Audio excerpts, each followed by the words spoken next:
Hey, it's me. It's Mike. I'm ready to go. I got a lot of stuff. I got some funny stuff to show you um, and talk about. And let's get going. What do we got? We got fake human. Hey, thanks for being here, fake human. As always, um, we're gonna get. Let's see. You know what we got to do, fake human, is to let everybody know that it's time. Ding. There we go. We got the bell going, and. So I got something funny to show you, and I got some other stuff to talk about. So let's just get right into it. I'm going to go ahead and do the opening. And here we go.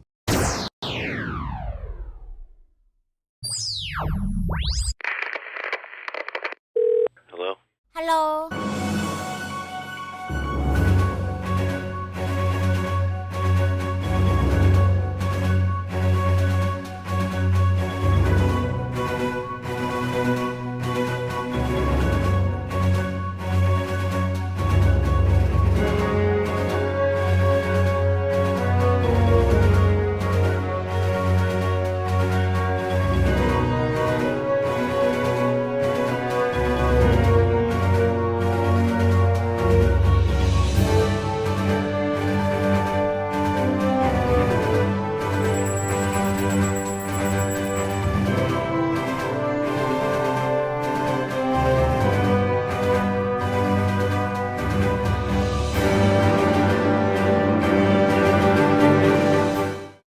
All right. Hey, so thanks for sticking that out. What do we got? We got Jenna Morton. Hey, how you doing? Good to see you here. Glad you're here. We got the bell. Absolutely. Let's give it another ring just to make sure. There we go. Okay. And we got Struth. Good to see you, man. And Weird Planet. Hi, Mike and Aaron. Hey, Weird Planet, how you doing? Fake human running after the kiwi and being chased by the cops. Okay, and we got the deer, a deer named Hot Lips. A deer named Hot Lips is what we got. And what else we got? We got the dancing douchebag. We got the dancing douchebag and Snot and Ananda. We're snotting away. Absolutely. I gotta get a good sound clip of a nose blowing unga. Absolutely. Unga! Unga, man. It's like achoo. It's like unga. Hey, Duke of Squirrels, good to see you here. So listen, I got my coffee here. I found this really good coffee. I'm just gonna tell you anyway. I don't know. I know you're like, hey Mike, tell us about the coffee. I found this coffee. And it's pretty funny. Here in Thailand, they got all this different kind of coffee that we don't have in LA, and it's packaged different. It's a whole different thing going on here. But I did find this one. It was iced coffee, and it said iced coffee, salted caramel iced coffee, instant. And I said, hey, that sounds good. I wonder if they have hot, because it just said iced coffee, and they didn't have hot. So I bought the iced coffee, and I made my own hot coffee with it. And man, it is so good. It is so good. It's the best, and it's kind of expensive because it's iced coffee. So it's like I said, it's a different thing here. It's packaged different, and it's like double the price of regular instant coffee. But anyway, yeah, I went for it. I just said, I went for it. So anyway, I got my iced, my hot caramel, salted caramel coffee. Man, it's so good. It's so good. If they have that back in the U.S. or wherever you are, I would definitely recommend you look it up and try it out. But okay, so look, this is what I wanted to show you. There's something that's kind of funny. It's really funny. So back in the 80s, sometime in the 80s, yeah, absolutely. That's why I encourage it. I encourage I encourage the Maya. There's no such thing as Maya. Let me tell you right now, Duke, there's no such thing as Maya, but there is such a thing as coffee, and it's good. So, yeah, there's no such thing as Maya. Okay, so back in the 80s, there was a movie, it was like 40 years now, right? 40 something years, called King of Comedy with Robert De Niro. And I don't know if anybody's seen it. Maybe some of you have seen it. But it's about a guy that wants to be a comedian, actually. Wants to be a comedian. He thinks he's funny. And he wants to get on the Tonight Show. And he does this whole thing about getting on the Tonight Show. Okay, now, yeah, enjoying coffee, man. I'm going to enjoy my coffee. I'm going to stay. I'm staying and enjoying my coffee. So he wants to be on the Tonight Show. So he's got this ski because he's nuts, right? He's psycho. He's a psycho. And instead of just being a comedian and trying to, he hatches this thing where he's going to kidnap the host of the Tonight Show, hold him for ransom, so he can get on the Tonight Show and host the Tonight Show.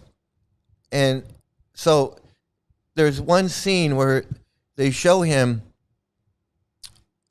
like in a manic psychotic episode where he thinks he's on the Tonight Show, or at least he's imagining he's dreaming he's on the Tonight Show, and he's in his. Let me just show you, okay? So that's what's going on, and this is what I think of. This is the scene. This is what I picture in my mind when these guys are talking about how they're gurus and how they're spiritual leaders and whatever. Okay, so I think it's pretty funny.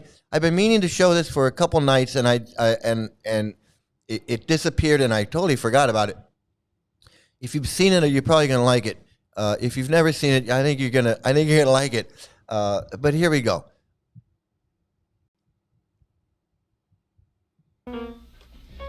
First of all, Miss Long, thank you very much for your help at the office and for passing this on to Jerry. I appreciate it more than you know.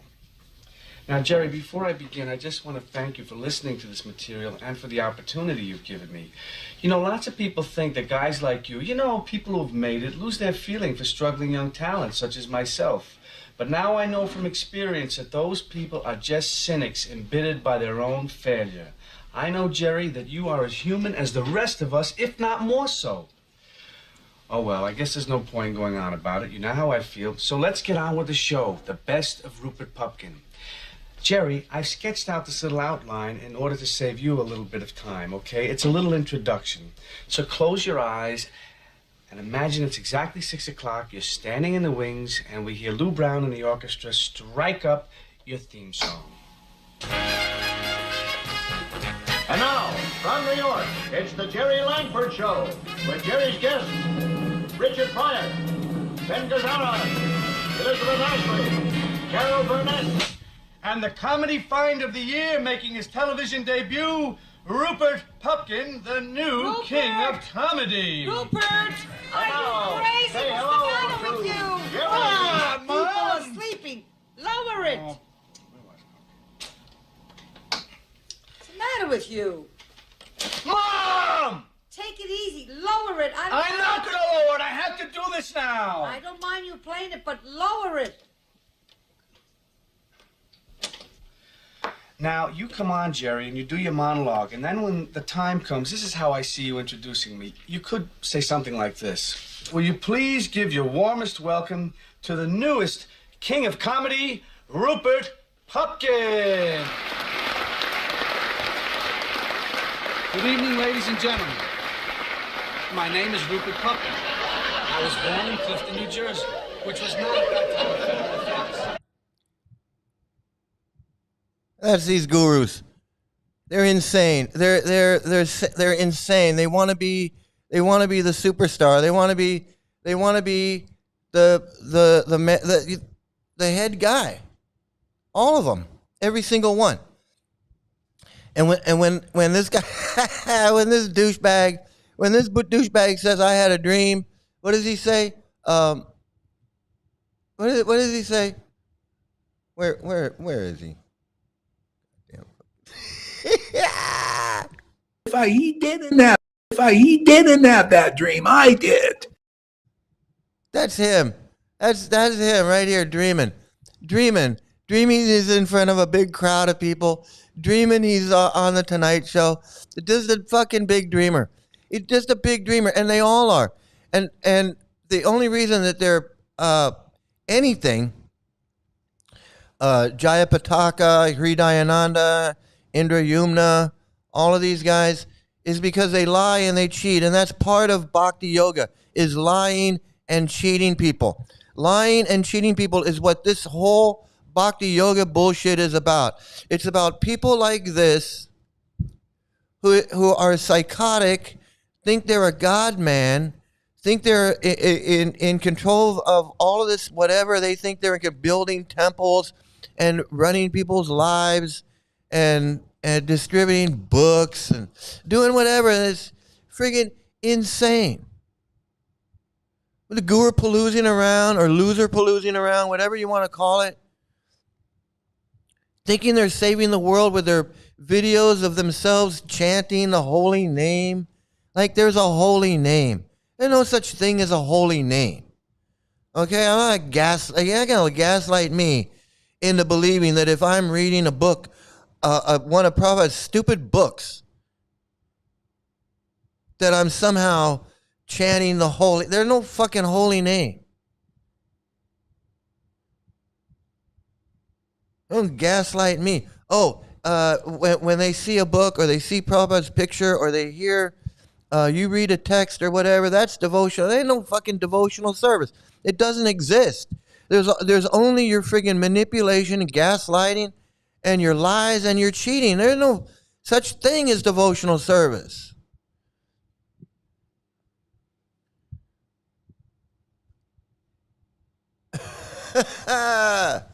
You know,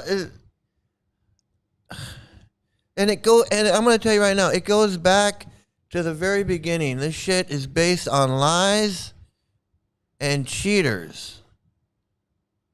Anybody who's talking about having a dream is full of shit. And that goes for Bhaktivinoda Thakur. Bhaktivinoda Thakur, let's start with him. Is he on my... Is he on the Bhaktivinoda Thakur is on the thumbnail? I think he is. Okay. I found out I can do something with this program after like 3 years. I can actually take a picture and bring him up here. I can actually bring him up on the screen, but I'm afraid I think I'm gonna screw it up. I think I'm gonna screw it up. I don't want to screw things up.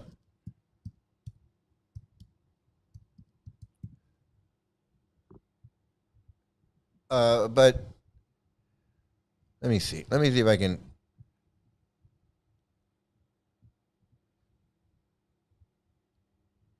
So, if you want to know more about this Bhaktivinoda Thakur character, I recommend you can do a search on YouTube, and you can or Wikipedia or Google or whatever.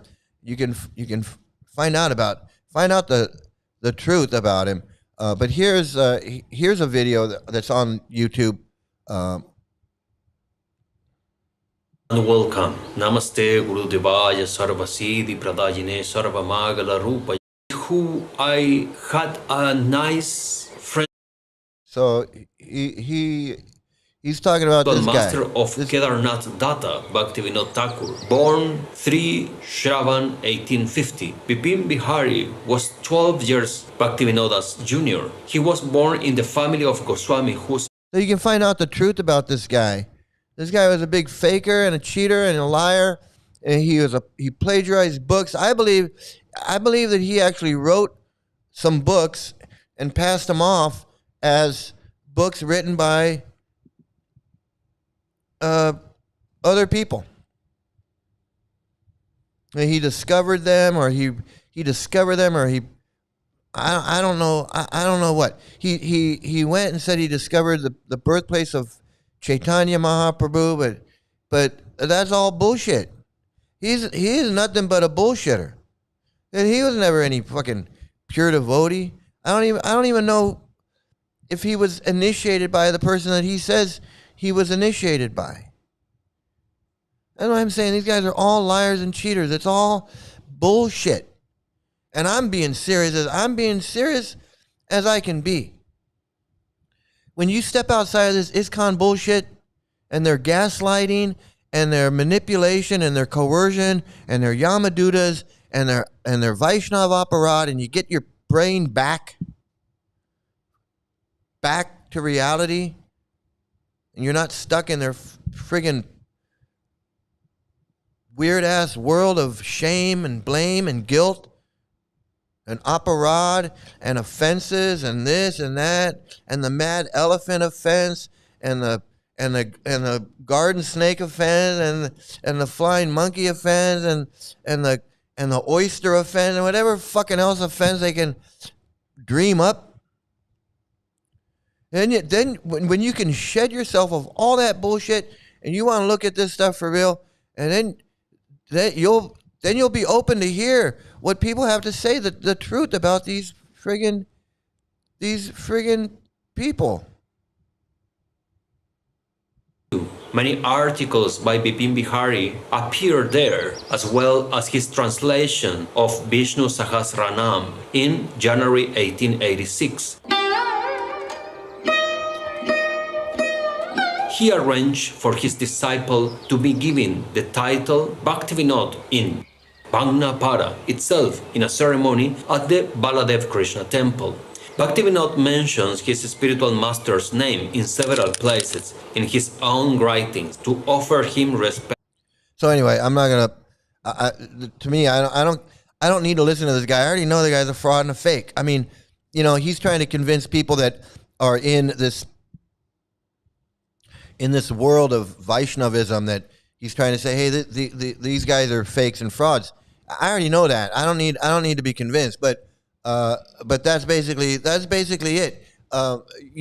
Bhakti-Vinod, and he had to find his own. See, he had to do all this shit, just like Gaura Hari and all these other people. We'll get to these other people. He's got to come up with this something, whether it's a dream or someone came to me and revealed the actual holy place. You think the holy place is over there, but actually it's over here. And I know because I had a dream. And I can make up a story about it, and I can pass it off, and I can pass myself off as some great guru, acharya, whatever the fuck he imagined himself to be, just like Gaura Hari imagines himself to be something. This Bhakti-Vinod Thakur imagined himself to be something. He was nothing.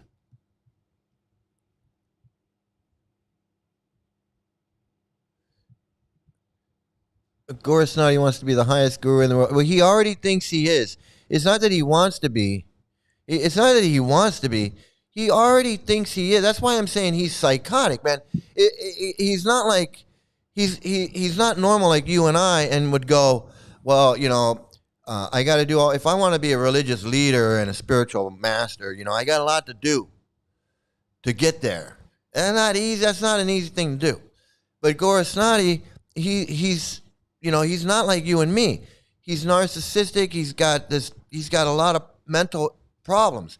So in order for him to bypass everything that a normal person would do, that would think, he goes straight to, well, I'm godlike. A guy came to me in a dream, and no different than Bhakti-Vinod Thakur. It's no different than Bhakti-Vinod Thakur. I can't just be a normal guy. I gotta have a dream. I gotta find the holy place. I gotta be the only one in the world that's doing what I'm doing. We're the only ones in the world. Us five knuckleheads. We're the only ones that know the truth.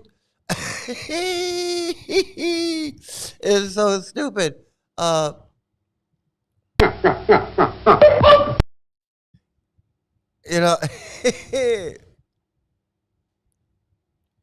Yeah, I mean, look, if you know anything about Prabhupada's books, this is how I can tell. This is how I can tell that these people are that his followers don't know anything about Prabhupada. I can tell because if they read Prabhupada's books, if they were reading Bhagavad Gita, if they were reading Bhagavatam, and reading the purports and really studying Prabhupada's words the way I did, the way we did, they would know that Prabhupada says that people like this Gaurahari are full of shit. You'd be like, fuck them, as they say, as I've heard it said, fuck them. Prabhupada said in his books, these people are they're the real demons. They're the ones that kill guru to become guru. That's what Prabhupada says, because this guy wants, and all these guys do. They want to be the guru instead of following Prabhupada. They want to be Prabhupada.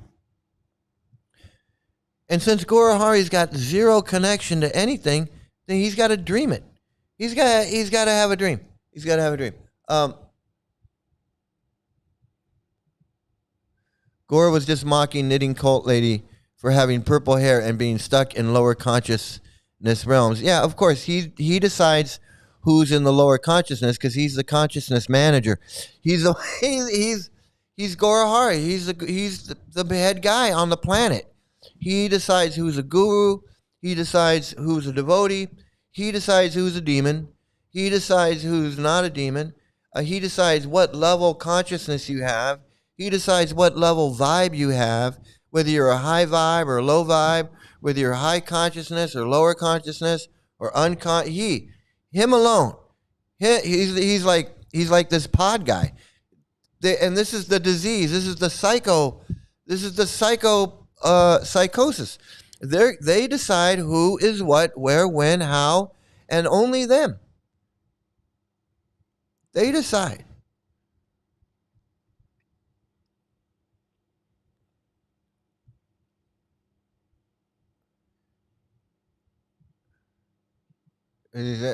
I doubt if Gaurasnati's group do even 64 individual beads let around. So yeah, they don't have to do anything. They don't have to do anything. Yet they say that they're intimate associates of Lord Chaitanya. But Lord Chaitanya or Chaitanya Mahaprabhu, I'm so PTSD. This Chaitanya Mahaprabhu would have nothing to do with them. They don't have neck beads on. They don't have, why? If Chaitanya came to teach and he's got neck beads on and he's got tilak on and he takes sannyas at 24 years old and he's, and everything that he's doing, how come they're not doing that? How come they can't put neck beads on? How come they can't put tilak on? Are they're better than the 6 Goswamis? They're better than Prabhupada and Bhakti-Vinod Thakur? That's why I'm saying it's such bullshit. Anybody who's read Prabhupada's books would know that these guys are full of shit. But that's what this whole thing is about. It's all a bunch of shit. So we got Bhakti-Vinod Thakur. He was full of shit. He made up holy places. He made up scriptures. He made himself a guru. He is no pure devotee. He is no pure anything. Just like all these other people are no pure anything. They're just not. Starting with him. Let's start with him. We could go back beyond him, but really I don't even know what was going on before him, because they were just these ascetic guys. They were just like these yogi guys. They had no intentions of starting anything or writing any books or building on any. It was this guy, this Bhakti-Vinod Thakur, this fucking idiot. And you can tell me I'm blaspheming, and who the fuck is he? Some collaborator with the British? He wasn't for independent India. He was all for the British India. I just don't get it with this fucking cult, man. I somehow gotta believe all this their bullshit about these people. Finally, we got people that we know something about them, and you want me to just pretend like none of that shit exists? We actually know Bhaktivinoda Thakur. We actually know what he did in his life and all the bullshit, all the lies, all the bullshit. We actually know about it. But this guy's like, don't pay attention to that. And then his son is Bhakti Siddhanta. You want to hear about his lies and his cheating? Same shit. Making up shit. Introducing shit into Gaudiya Vaishnavism that was never there before. With the giving sannyas and Brahmin thread. He's just making shit up. Pulling shit out of his ass. Why? So he could be a guru. Because he was no guru. He is no fucking guru. His own father rejected him and wouldn't even initiate him. His brother said he was full of shit. So there you got his father and his brother. His father and his brother rejected him. And his father is a big cheater too. You just got to say, well, why, Mike, why would his father, if he's a cheater, reject his own son? Because he knew he was a cheater too. There's no honor among these scammers and thieves and fakes and frauds. Retards are us. Mental incorporated. Absolutely.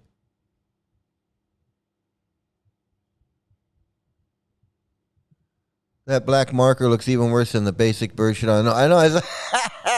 It's like, I thought he was part of Depeche Mode or something. I was like, is he that guy in that emo band? Is he part of that band? I saw, where is this guy? I'm like, I don't know what is that. So stupid. And is appropriate Vaishnava etiquette for an author.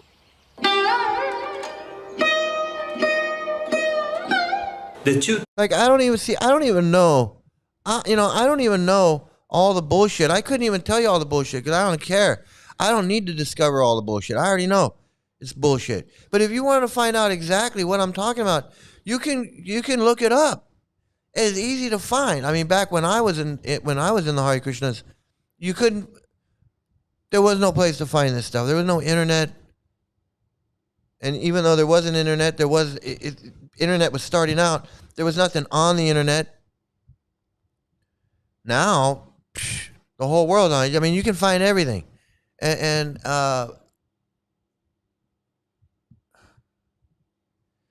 after Nini Cult Lady mocking his enlightened, all-knowing, there is 51st state in the U.S. That was special, isn't it?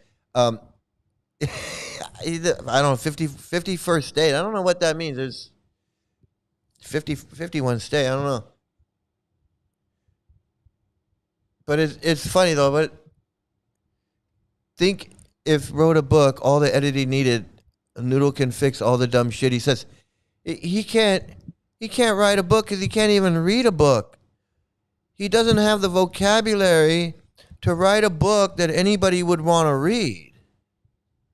And he's got no original ideas in his head. If he had an original idea in his head, any original idea in his head that he writes down is refuted by Prabhupada. I challenge him to show in his books anywhere that with Prabhupada's words that Prabhupada agrees with anything he's saying. I've shown in Prabhupada's books where what he says, where Prabhupada says the opposite of what he says, where Prabhupada says that people like him not to associate with these guys, that he's a sahaja. I've shown in Prabhupada's books over and over where this guy is a scammer. So I challenge him, show us in Prabhupada's words, in Prabhupada's books, where there's a dreaming parampara, where there's a parampara of dreamers. Tell us what gopi, what manjari you are. Tell us. Show us with Prabhupada's words where he says what you say. You can't do it. All you can say is you had a dream. And that's where the scam is. Just like Bhaktivinoda Thakur and Bhakti Siddhanta. All they can do is say that their bullshit is authorized because they say so. He didn't have that dream. I did. Bhakti Siddhanta. Let's get into him. I was going to get into him.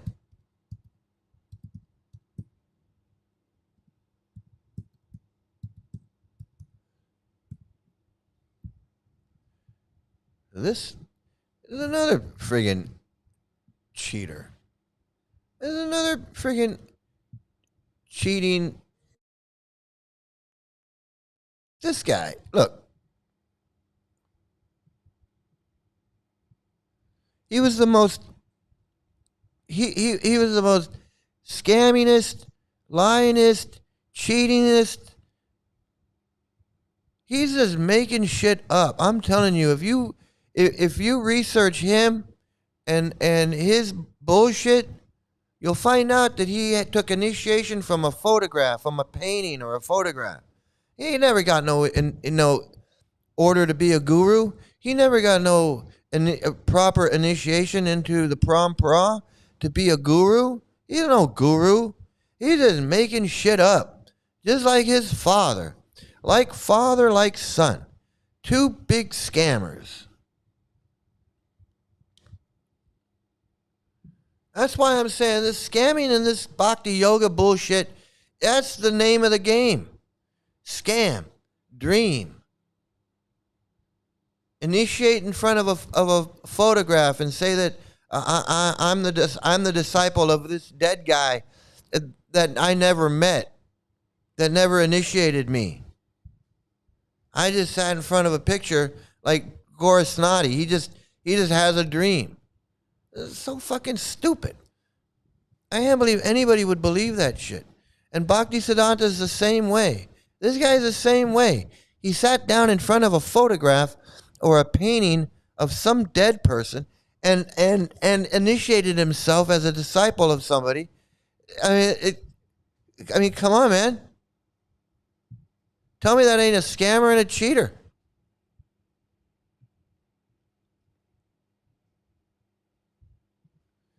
Face it, Gore's not a reader. He can't read.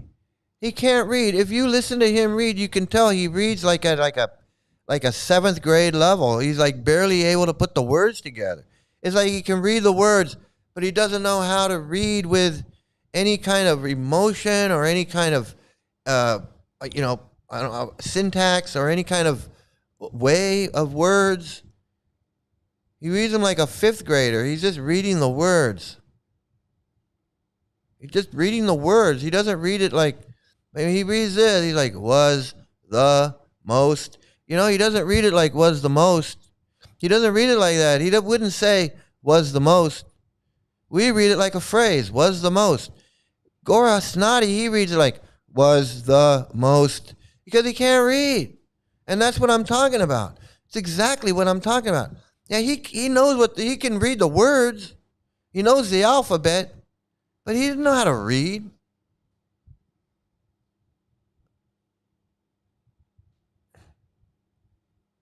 Yeah, absolutely. You're right. You're right about that, Scam. He's a guru killer. He's more than just a guru killer. He's more than that. He has to kill the entire parampara. He has to kill everybody. But they're all just like him. They're all just scammers. So what difference does it make?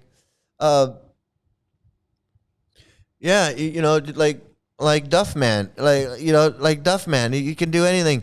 Duffman's pension has been mismanaged. Oh, yeah. Oh, yeah. Just dance around. Yeah, he does. He thinks he's, he's revealing, he thinks he's revealing a higher level of bhakti. But he's not in a parampara. He keeps saying parampara, disciplic succession, parampara. You keep using the word. I don't think it means what you think it means. He doesn't understand what it means. He thinks parampara means you can do the dream. That's not what it means. That's not what it means, douchebag. You like to speak that? I like to talk that. So this Bhaktisiddhanta is another cheater. This is the disciplic succession of scammers. That's why I say it's a scam pradaya. Scam pradaya. It's a scam pradaya. Bhaktivinoda Thakur, he's not even a real devotee. He's not a real devotee like the six Goswamis. I mean, if you want to say Chaitanya Mahaprabhu was, a great devotee. And then, the line from him going down through the 6 Goswamis and on to whoever, Bhakti Vinod Thakur, Bhakti Siddhanta, they're not they're not part of that. You understand? They're not really part of that. They're making up their own. I mean, seriously. That's why it's a scam. It's a scam pradaya. From Bhakti Vinod on down, we know from him on down, it's a scam. What's going on before that, I don't know. They're just in the forest, sleeping under a tree, chanting their japa. They got their neck beads on, their tilak on, and they're doing whatever.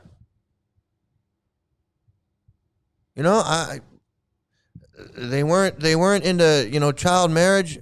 I don't think they were into pedophilia. Maybe they had some young boys running around. I don't know. What Rupa Goswami and Sanatana Goswami, what they were doing, what their daily activities were like. I only know from what the cult says, but we don't know what was really going on. But I don't consider them. I don't, other than just they were just Hindus. They were just Hindus. But this Bhakti Vinod, scammer. Bhakti Siddhanta, another scammer.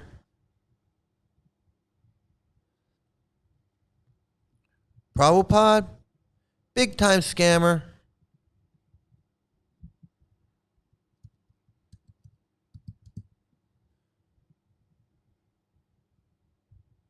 Prabhupada, big time scammer. I'll tell you why he fits right into the scam pradaya. He fits right in to the scam pradaya. Here he is. Because he was never ordered to be a guru. He was never ordered to be anything. That I keep woman and man in the same temple. In India, that is not allowed. No man can leave at night. Another one just making shit up. He says, I'm not doing what they say to do in India. I'm doing my own thing. He was never ordered to be a guru, although he taught you had to be ordered by your guru to be a guru. And that you couldn't just claim to be a guru. Yet he just claimed to be a guru because he was never ordered to be a guru. Yeah, his guru told him, yeah, you speak English, and if you ever get any money, print some books. But that doesn't translate into, you know what? Go be the next Acharya, Gurudev, pure devotee, and preach to the world and have everybody and try to get everybody to surrender to you. No, he never said that. There were already people doing that. He already had people that were running around in sannyas, order of life, and other scammers. He already had a bunch of scammers. Sridhar and Ban Maharaj and this Maharaj and that Maharaj. And he didn't need Prabhupada to do anything. He just said, hey, you got some money, print some of my books. Prabhupada didn't even do that. He printed his own books. And then he tried to pass off that as an order to be guru. And he was never ordered to be guru. He just assumed, well, why not? Like Gaura Hari. Why not? I'll just say that my guru ordered me. He didn't really order me, but I'll just say he did. Might as well have said he had a dream. He might as well have said he had a dream. Prabhupada would definitely totally condemn. Yeah, Prabhupada wouldn't want him. Prabhupada wouldn't want him with his potty mouth representing the parampara or the scam pradaya. I mean, I give Prabhupada credit for that. I give credit for his pedophile child marriage ass still would not want this potty mouth fucking Sahaja fucking up his movement. He wouldn't. For exactly this reason. He wouldn't want him on, saying, hey, I'm with Prabhupada, look at me laugh and cry and joke. Prabhupada wasn't down with that. He just wasn't. He just wasn't. That's why he's a dreaming, and You're a fucker, man. I know, I'm a fucker. You're fucked up. I'm motherfucker, fucked up. man. I'm fucker, a motherfucker. Man. I know, How's fucker. You're a fucking prick. I'm a asshole. fucking prick. I know I'm an I asshole. hate your fucking You hate my blasphemy, fucking no blasphemy. trouble. I know.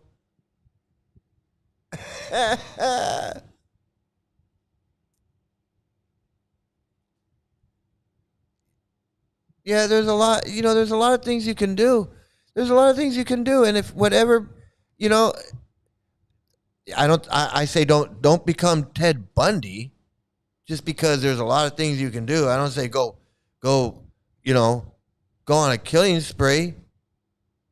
Go pick up gay guys in a bar and take them home and eat them. I'm not saying that just because, but yeah, there's a lot of things that can make you happy. And I say that all the time, man. It doesn't have to be this bhakti yoga bullshit. That happiness that you think you're getting from following this bullshit is not happiness when you realize that you've been lied to. Now, if you, like Carl Sagan says, people will continue with the bamboozle rather than admit that they've been bamboozled. So yeah, Lolita's going to sit there and continue to laugh and cry, thinking that she's going back to Godhead no matter what, because she's going to refuse to accept that she's been scammed. She'll make up every excuse she can. And that's why the brainwashing is that's why it's so dangerous. The brainwashing is so intense that really the best thing you can do is warn people. That these guys are scammers and all this bullshit that they want to feed you about Bhaktivinoda Thakur and Bhakti Siddhanta. That's all bullshit. It's all bullshit. And Prabhupada, same thing. It's all bullshit.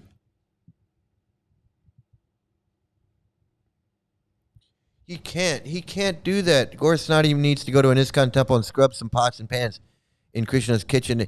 No, he couldn't do that. He tried, and he said, "Why should I scrub a pot when I can just yell at people and tell them they're stupid and that they need to worship me, and that I'm having ecstatic symptoms." I mean, who'd want to do that? Who'd want to wash a pot when I can just say, "Hey, I'm having ecstatic symptoms"?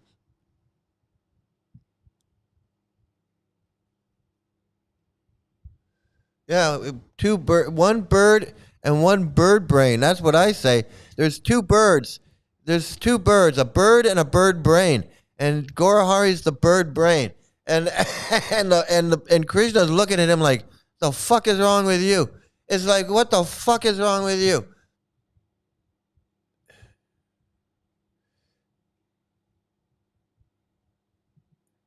His face was full of it. I watched a little bit early on, and then I just can't take it. It's just too stupid. It's just too stupid because I just can't dwell on even though this is Krishna Cult Watch and he's a fucking cult leader, and I'm going to blast him every chance I get. He calling me a demon and preaching against me. Fuck him. Fuck him and his scam. And fuck him and his flying monkeys. And fuck him and his insane place. His amazing, insane place. Absolutely. Absolutely, man. He's a Maha. Maha. Aha. Maha. Aha. You like to speak that? I like to talk that. And I got to say that, not only did Prabhupada lie about being a guru and being ordered by his guru, and not only did he lie about that, he lied about doing snuff every night. The guy was doing snuff every night and just out and out lying about it. He did not mention it, didn't bring it up, but some people knew, and he didn't hide it from them, like Tamal and Hari Sari and other servants of his who had to go out and buy it. They had to go out and buy it for him. And he wasn't going to go out and buy it. He got it. He's basically like a drug smuggler. He was like a drug addict. He was sending people out to buy his drugs because he didn't want to go out and get them. I mean, that's the same shit that what's his name? John Belushi was doing. He's sending someone out to go buy his drugs so he could sit at the Chateau Marmont and do his speedballs, and nobody would know. And Prabhupada was the same. It probably was the same thing. He was a fucking common drug addict, sending Hari Sari out to buy snuff so he could sit in his room and do snuff and write his friggin' stupid ass books. Fucking drug addict. Hey, AJ, good to see you here. Good to see you here, man. And that's the truth. And you can say, you can make up all the excuses you want. Just like every drug addict does. They go, well, I hurt my back. I hurt my back in that car accident, and I got hooked on painkillers. Yeah, because you're a drug addict. Yeah, you got hooked on it because you're a drug addict. You didn't take them and then stop. You said, hey, I really like that. I'm going to keep doing it. That's what you call a drug addict. Just because you started out on them because you hurt your leg and you got some codeine or you got some whatever, and you're like, yeah, that feels good. My leg doesn't hurt anymore, but that codeine was pretty good. Let me get some more of that. Because you're a drug addict. And if you're sending people out, if you're sending your servants out to go buy your fucking snuff because you don't want anybody to know it, and then you're sitting in your room at 2 a.m. snorting snuff and writing your friggin' fairy tales, you're a goddamn drug addict. Just like the guy that wrote The Hobbit or Sherlock Holmes or any of these other guys that are fucking snorting shit and writing shit down in the middle of the night. Edgar Allan Poe or whatever.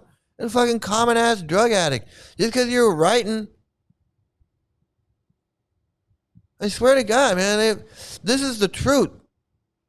Now you can cover it up. Oh, he was doing it because his heart, he had those 2 heart attacks. Fuck, he had a heart attack. But you can cover it up any way you want.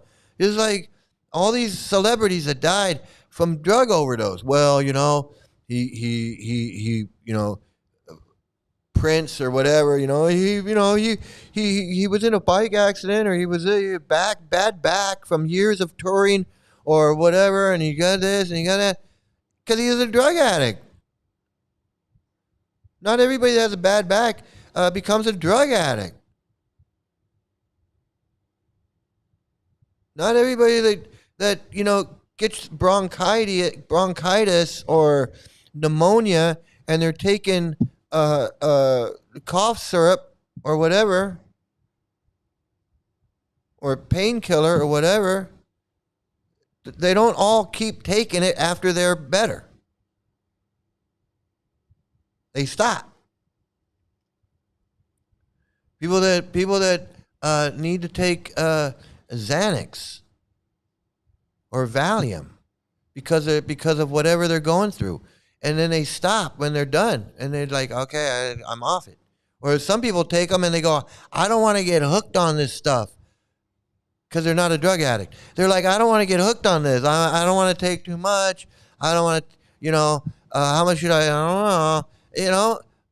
And they take it once or twice and they're like, oh, I took some Ambien once. I didn't like it. I took it once. I didn't like that shit. It knocked me out, but then I had these like vivid dreams that were like Prabhupada was coming and talking to me. I had these vivid dreams, Yamadutas are coming. And I said, I don't want to go through that no more. I don't want that.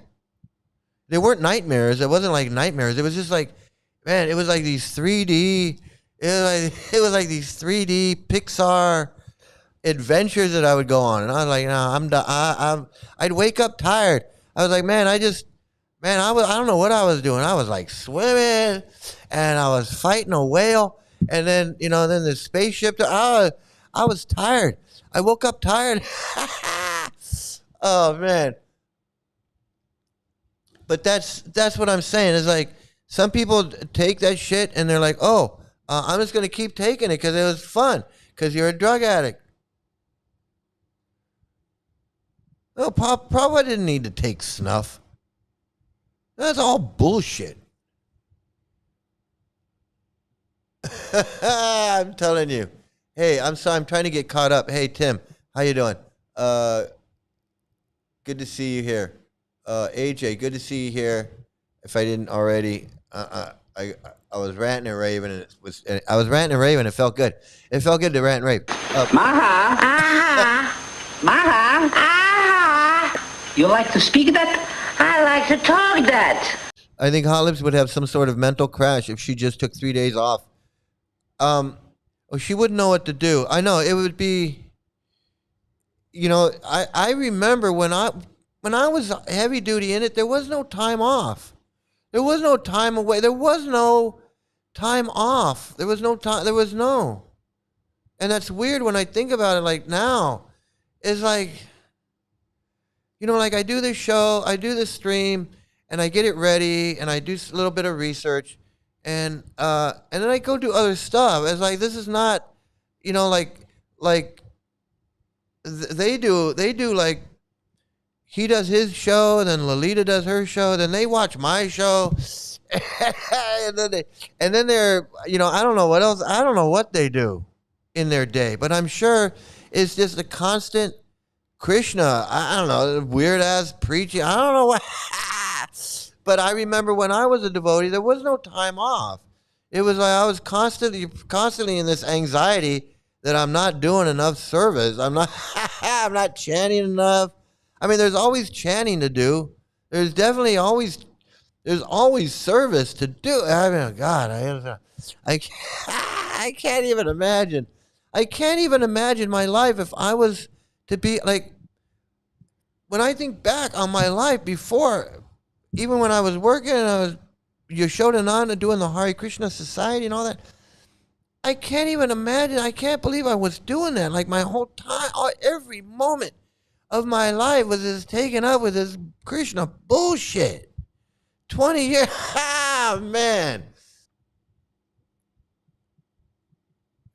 He has too much ego. He needs to be the boss, the guru. He can't scrub pots. Yeah, I know. That was an old conversation, but I remember. Yeah, there's no way. His ego is way too great for that. Like, how can I scrub pots? I'm having ecstatic. I'm laughing and crying. While me wash pots. I'm laughing and crying. You're not even laughing and crying. Yeah, but you're pretending to laugh and cry. Well, regardless of whether it's real or not. And you know what's funny? He'll argue and say whatever he wants and about me and about us and about Struth and about Gary and about Dukas Squirrels and about everybody, right? He'll talk shit about everybody, but he won't address the points that I've always brought up, is that his bullshit's not in the books. Prabhupada didn't teach this bullshit. Probably, he's not in a parampara. You keep using the word. I don't think it means what you think it means. I don't think it means what you think it means. Because he acts like parampara and disciplic succession is just whatever he makes up in his mind. And he's going to lash out at everybody. He's going to lash, and this is what they do. Prabhupada did the same thing. These reporters and these people that interviewed him, if they didn't go along with his bullshit, he'd lash out at them. He'd call them envious. He'd make fun of them any way he can. And I've seen it. I've seen these videos. That's one thing I wish I still had, was all those videos, because I could go right to those. I know those DVDs and all those lectures and everything. I remember so much from those videos, and I had them. It was like a whole set, and I just, cause I didn't know this day was coming. I didn't know this day was coming. I'm sorry. Hey guys, I didn't know this day was coming. He blocks all here, but he still watches. Yeah, I know. He can come in here and comment, and his people can come in here and comment, but no, he doesn't want anybody in his. And I can understand, because, and he can control it, and he has, but it just shows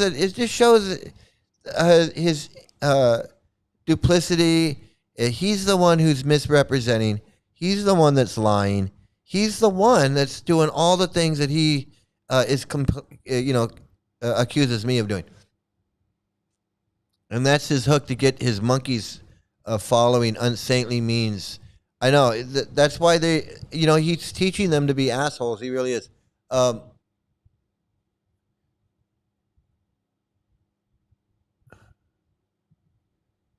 Prabhupada was poisoned by an overdose of tobacco snuff. Case closed. Yeah, absolutely. Hey, who are you calling a dick? Prabhupada was poisoned by Gaurahari's guru. Gaurahari's guru is the main culprit. He's the main suspect in all of this. Just remember that. Gaurahari's guru is the main suspect in poisoning Prabhupada. And Gaurahari is just continuing that tradition of poisoning Prabhupada by lying and cheating and scamming and saying that he's following Prabhupada. So, both of these guys, there's your disciplic succession.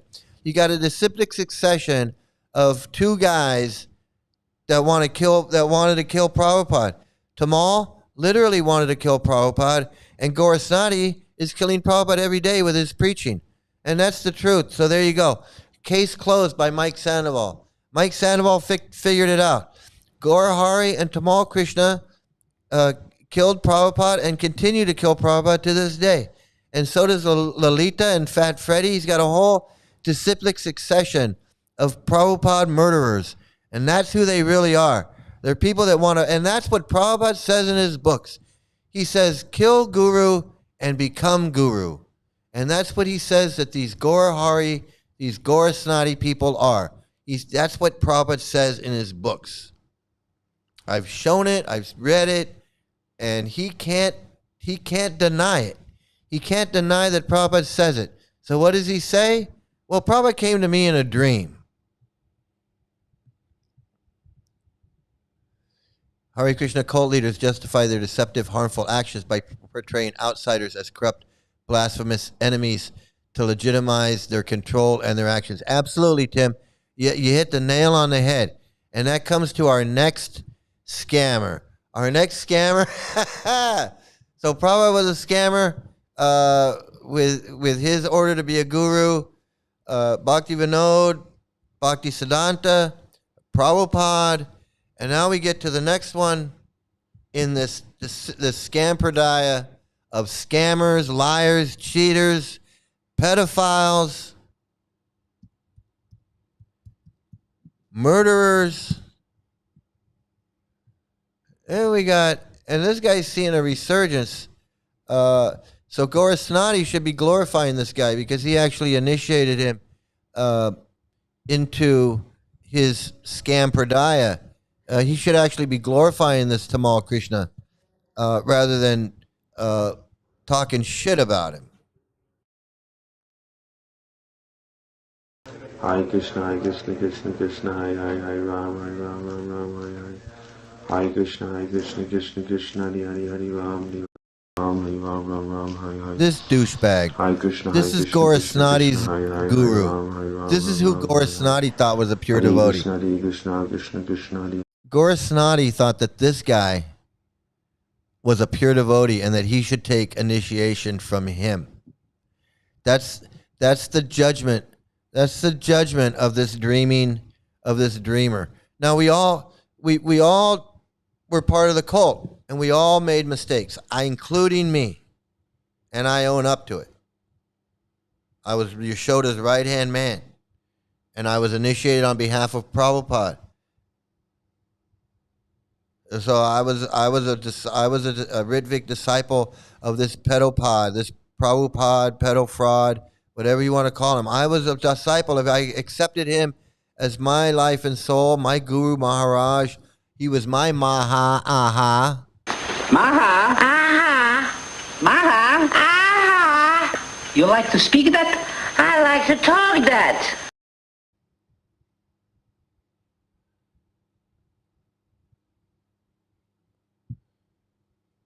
So so I'm going to just say this. According to the Ritvik philosophy of what Prabhupada left in his July 9th letter and his direction of management and every other written correspondence about initiation and how his movement would continue after he left the planet, pointed to and instructed a Ritvik system where these 11 knuckleheads, where these 11 knuckleheads, I'm not going to,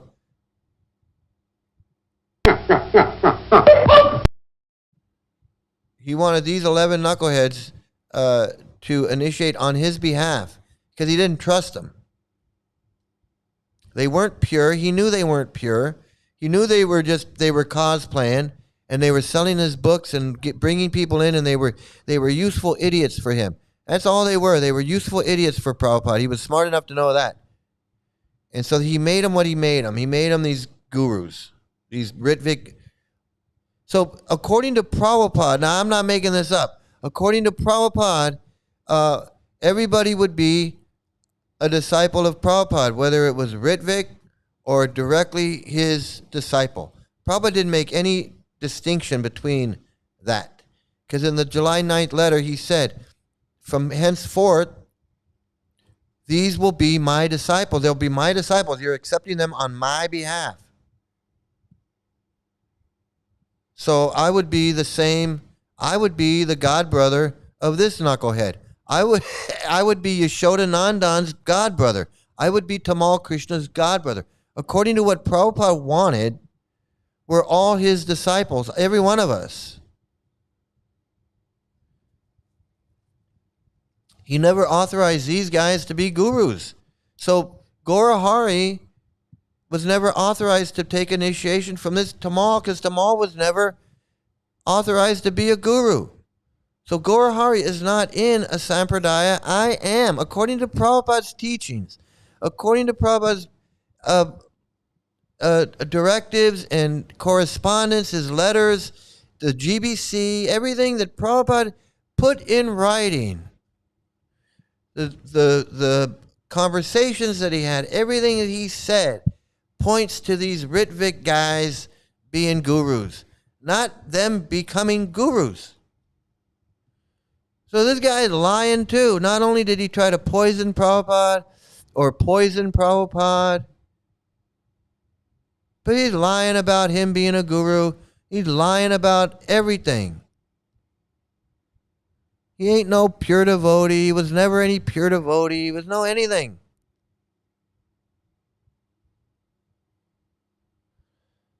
But he fooled Gaurasnati. He was able to fool Gaurasnati. That he definitely was able to do. Gaurasnati wasn't smart enough. Now, a lot of people weren't smart enough. But those of us who left were definitely smart enough to know that we don't want any part of this bullshit anymore. He's not. He's not smart enough to know.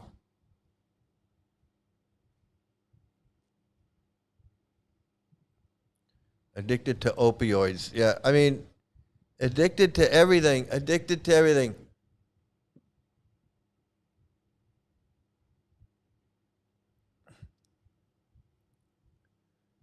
I'm looking to see what's going on here. Your comments I got behind. Yeah. How many of us gave up chocolate and coffee during our time in ISKCON only to find out later Prabhupada was sniffing snuff? And not only did we give stuff up, but we had guilt. Because sometimes we'd have a Coca-Cola, or sometimes we'd have a cheese, or sometimes we'd have something that had eggs in it. You know, sometimes I'd have pizza. A lot of times I'd say, hey, does this pizza dough have eggs? No. Okay, that's good enough for me. Because I know it does. Or, you know, I remember one time I went with my daughter or something. We went somewhere. And I said, does this have eggs in it? And they go, no. No, they go, yeah. Yeah, there's eggs in it. And I said, I don't eat eggs. And they go, oh. No, it doesn't have no eggs in it. There's no eggs. And my daughter just looked at me and she was like, it's got eggs. And I said, yeah, I know, it's got eggs. It's got eggs in it. But yeah, how many times did we feel guilty? I mean, I'm not going to lie. There were times when I had coffee. There were times when I was at work and I'd have coffee. I'm having coffee. a lot of times I'd avoid it, but there were times when I would have it.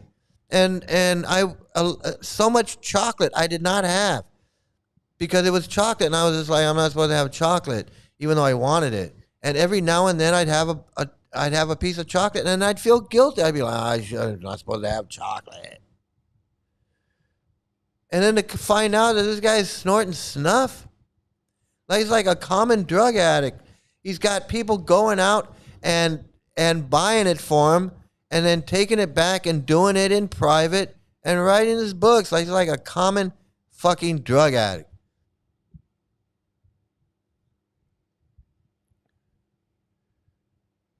Hey, Rafael. Hey, Rafael. Good to see you.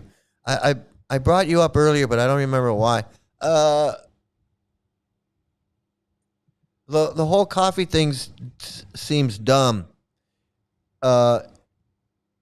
Same with onion, garlic, and mushrooms. Yeah, it's caveman shit. It's caveman shit. I'm going to tell you why no mushrooms.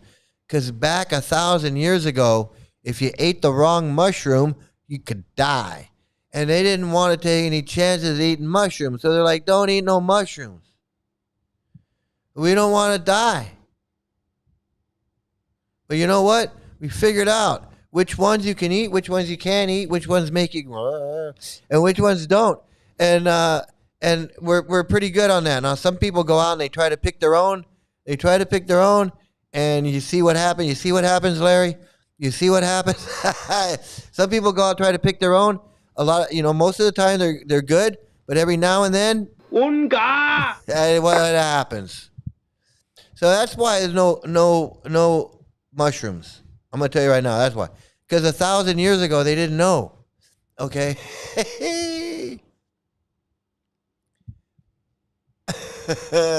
I know garlic. Garlic is known as a superfood. Like garlic it can be good for you. Same thing with onion can be good for you. I mean, there's a reason why. It's so stupid. He says he's not in a Prampara, then says he's the whole Well, he's in the Scampradaya. When he says Prampara, see that? When he says Prampara. You keep using the word. I don't think it means what you think it means. He really means Scampradaya because there's just a bunch of scammers.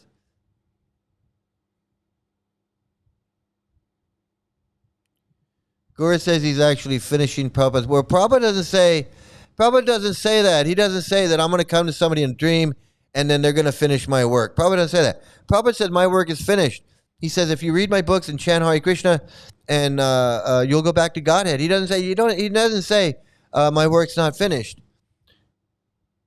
He didn't say my work's not finished. Where does Gaur Hari get that? And that's the thing. Where does Gaur Hari get this idea? Where's his guru? I had a dream. His guru is a dream. His guru is a dream, okay? He didn't have that dream. I did. Yes, absolutely. Unga. It's an unga. Unga! It's absolutely unga.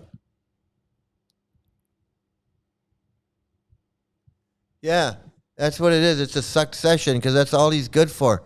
It's all he's good for.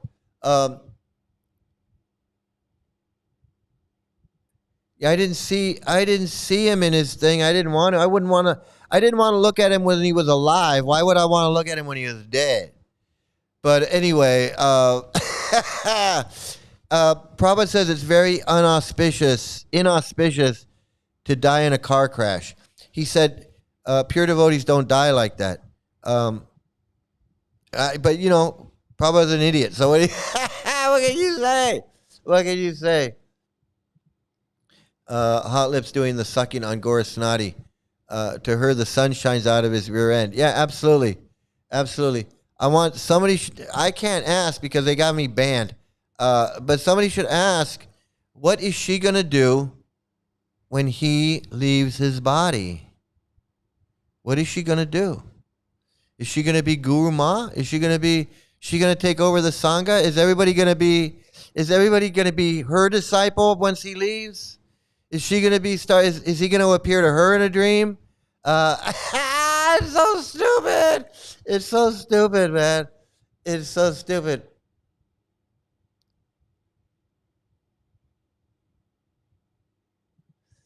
I remember when I was looking into the whole Prabhupada was poison conspiracy theory that Tamal Krishna was meant to be one of the main poisoners. Yeah, he was. See, we were when I was in the Ritviks, we were heavily into the whole Prabhupada poisoning thing. Nityananda had written some books, and a few others had written books, and Jitaratri was having them printed in China, and we were distributing them, and we were really close with that whole poison thing.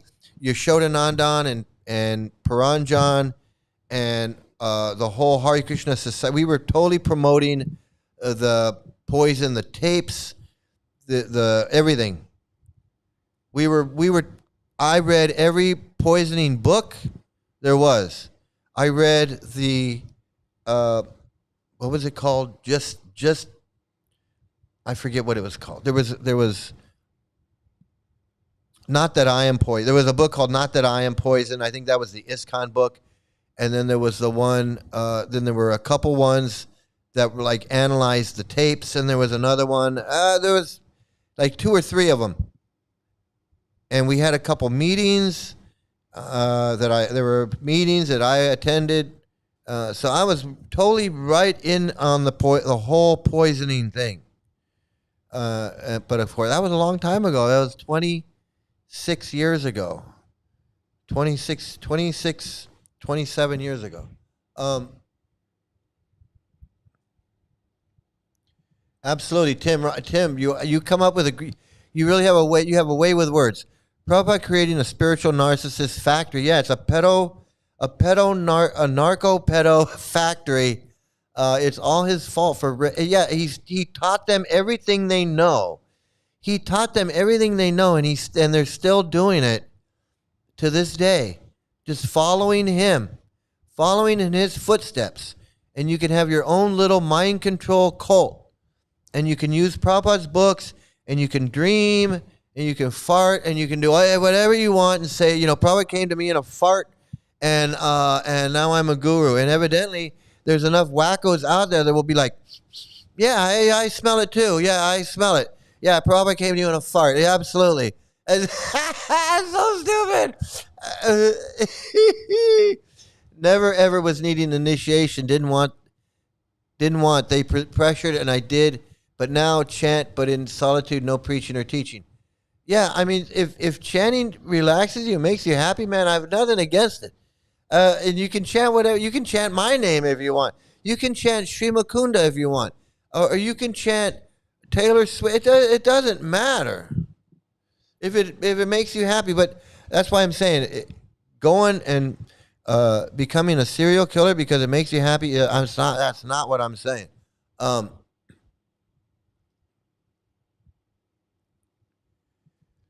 Yeah, just fun bashing Snatahari.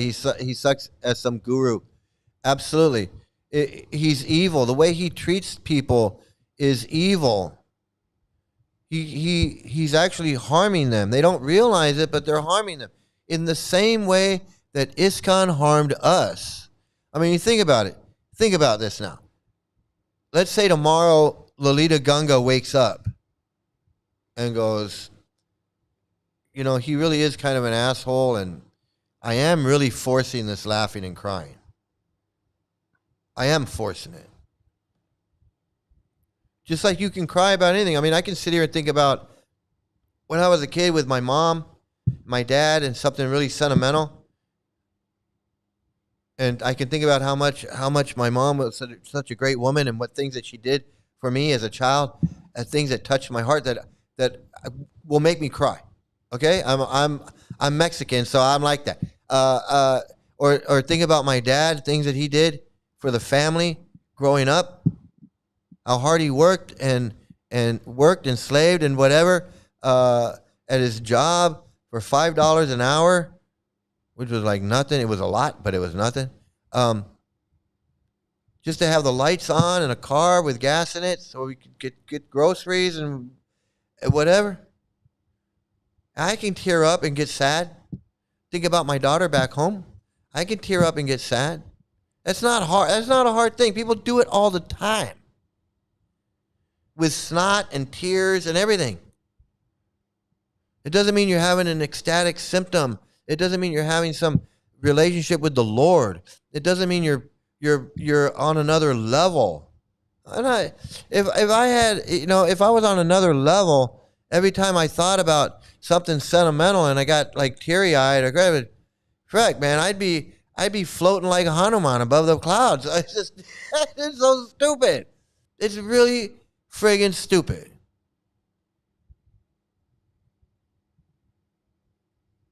On another level, you really wanted me to believe that this is a holy man?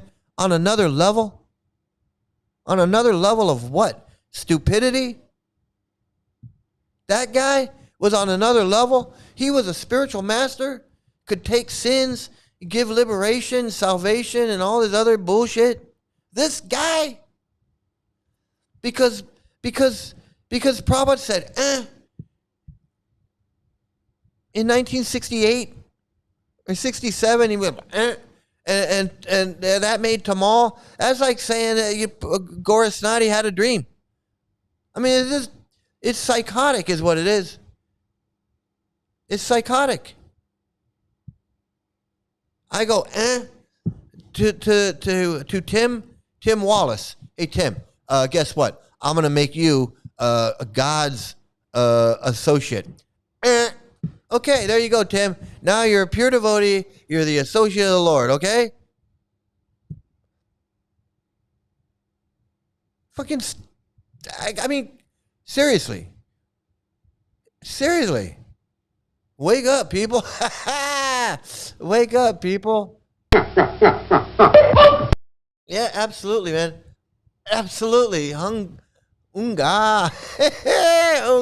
Unga.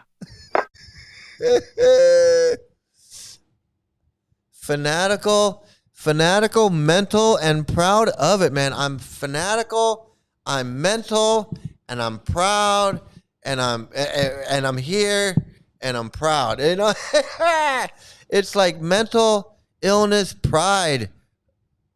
Like mental illness pride. It's like I'm mentally ill and I'm proud about it. It's like it's fucking insanity, man. It's friggin' this. Okay. So I got right into the lying and scamming and the scumbaggery. Let's see what's going on over here. Let me see what's happening. Hold on.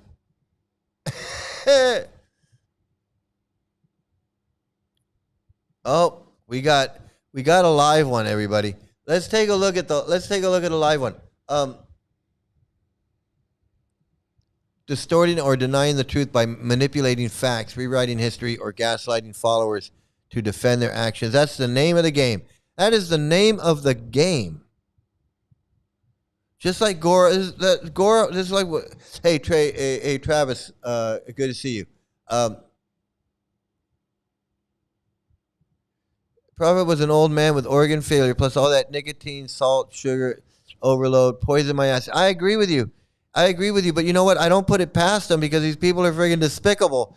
They're despicable people, so I don't put it past them. But do I think he was poisoned? Probably not. But is it possible? Absolutely.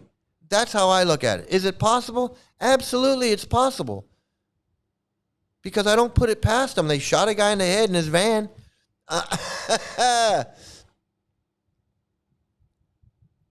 I know it's ridiculous. I smoked a cigar a few weeks ago. My blood pressure went crazy. Snuff is 10 times more potent.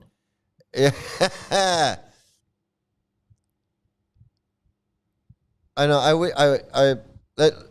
We have a live one, okay, everybody. I want to get through these comments.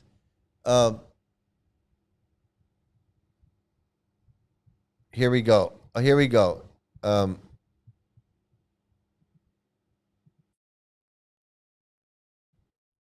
The order I got, so that's what I want to fulfill. That is my deepest desire, by the way. You know, luckily the Lord gave me an order of something that I accepted with joy. Something that I say, oh yeah, that's really. Oh, thank you so much for this service. Thank you so much, because that's really what I want to do. Oh my God, I feel so privileged. I feel so privileged. I feel so fortunate that I received this from you. My God. So they were fearing the envious atheist. See?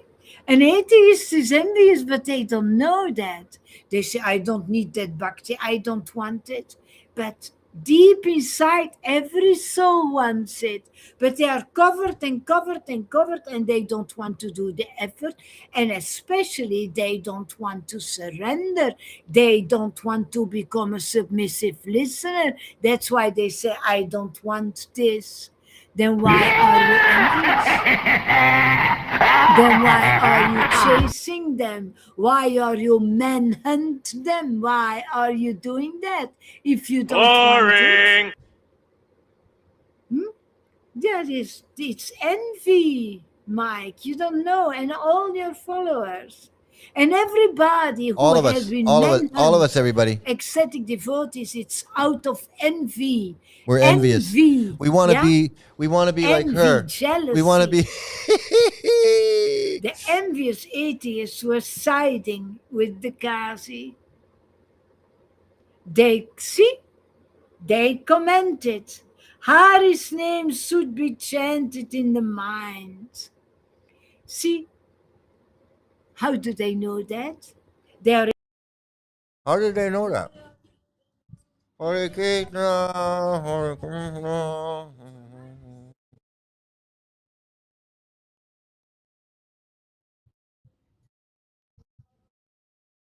Yeah, but Mike, you're an atheist. What are you doing? Are you preaching now suddenly?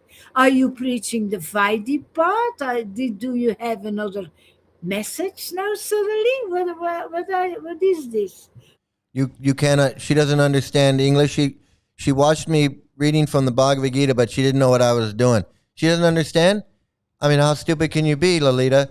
I mean, I know you barely know that you're on Earth, but you didn't understand what I was doing. What the heck is this, man? And they side together. They come together. See, now suddenly he sides with the Vaidis. Suddenly, I side with no. I wasn't siding with the Vaidis, you idiot. See, she doesn't. She's too dumb to understand what I was doing. And you want to think that she understands Raganuga Bhakti or any kind of Bhakti. She can't even understand what I was doing. She watched it, but she was totally confused. She's confused about it.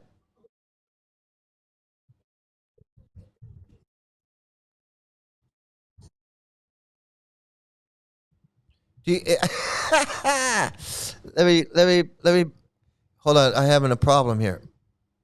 It's so funny. What's going on? And they side together. They come together. See, now suddenly he sides with the Vaidis for only one reason: that big jealousy towards the ecstatic one. That's why they prefer to the Qazis, the Muslims will side with the atheists. Then suddenly that goes. See? Suddenly they take other sides. They take sides. I've seen people taking sides for the most ugly material reasons. They say, that is ugly. But that is ugly. You are showing me your cards. What kind of cards do you have? They are ugly. That is disgusting, but you need to be purified, not me about that, not about that. The whole purification thing. Purified of what? Again with the gaslighting, you need to be purified. Purified of what? Oh, you need to be purified of illusion. There's no illusion. There's no Maya, there's no illusion. So again, I ask you, purified of what? Of what? There's no purification. And let's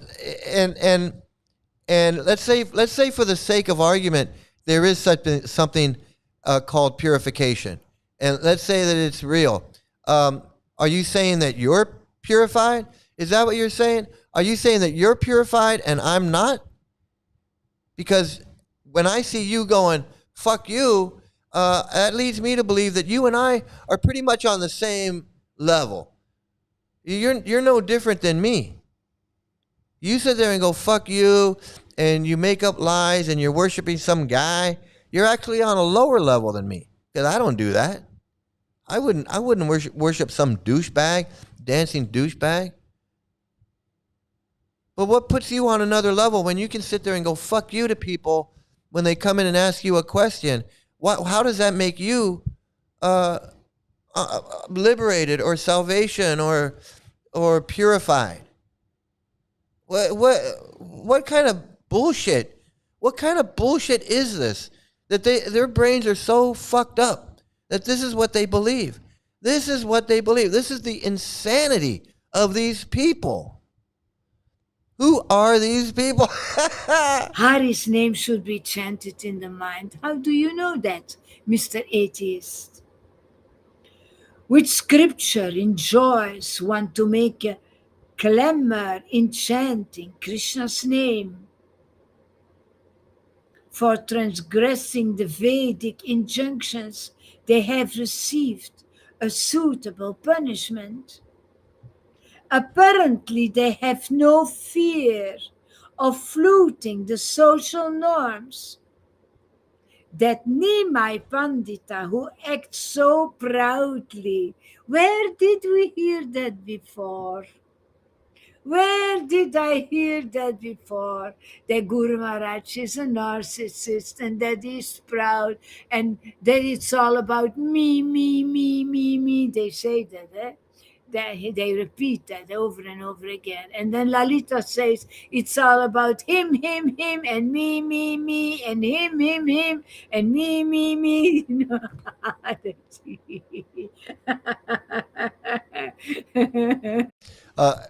So does she have like zero awareness? Can we all agree that she has zero awareness, that she doesn't even realize that she sits there and talks about him constantly, him and her? Does she have zero awareness that that's all that they do is sit there and talk about themselves? And she's sitting there laughing like, we don't do that. We don't do that at all. This is freaking insanity. It's insanity. We're burned out of this cult of abuse, misogyny.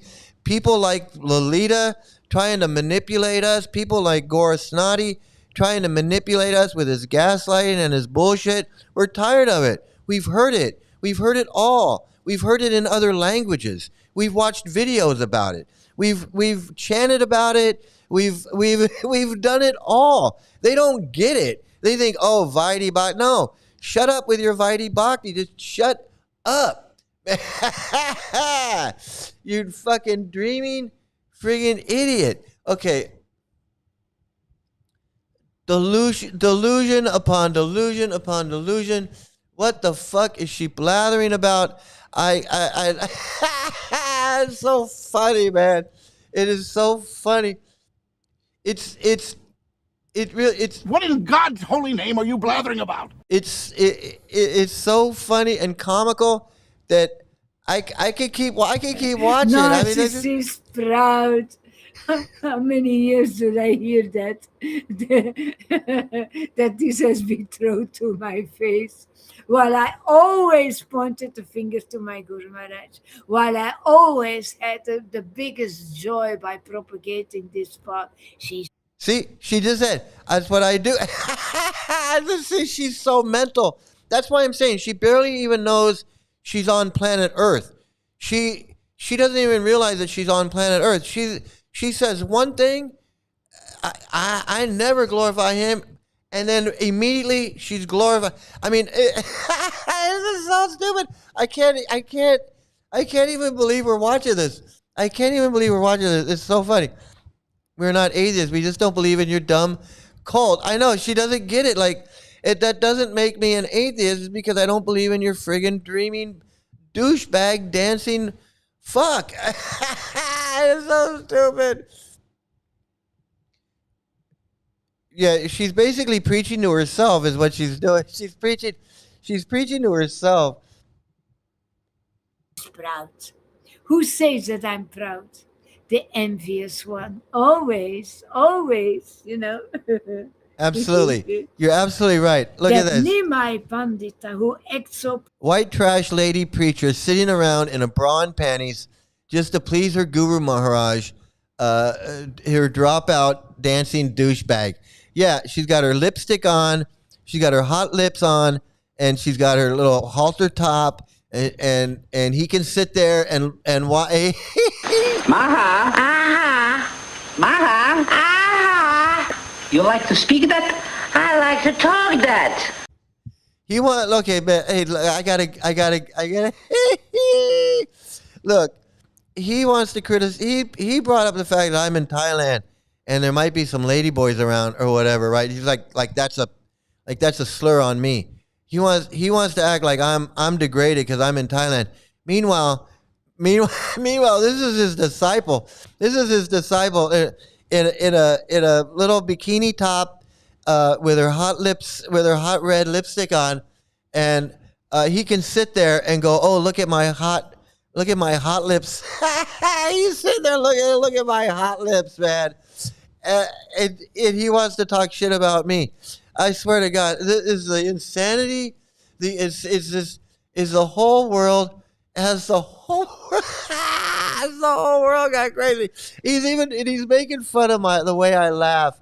Like that's like the way someone laughs is an insult. You can insult someone's laugh. It's so the whole stupid. world gone crazy. Am I the only one around here who gives a shit about the rules? I'm telling you, man. I'm telling you. It's so stupid. We've all been done wrong in this cult. And that's what I'm saying. So you bring up a great point. We've all been done wrong. And if you don't think these people are being done wrong, they are being done extra wrong. They're being done extra wrong. I'm telling you, man. I'm telling you.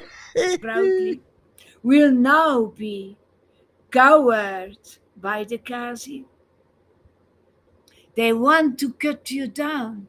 They want to make you small, They really want to make you small. They want you to shrink, because they can't see that happiness. It's so beautiful.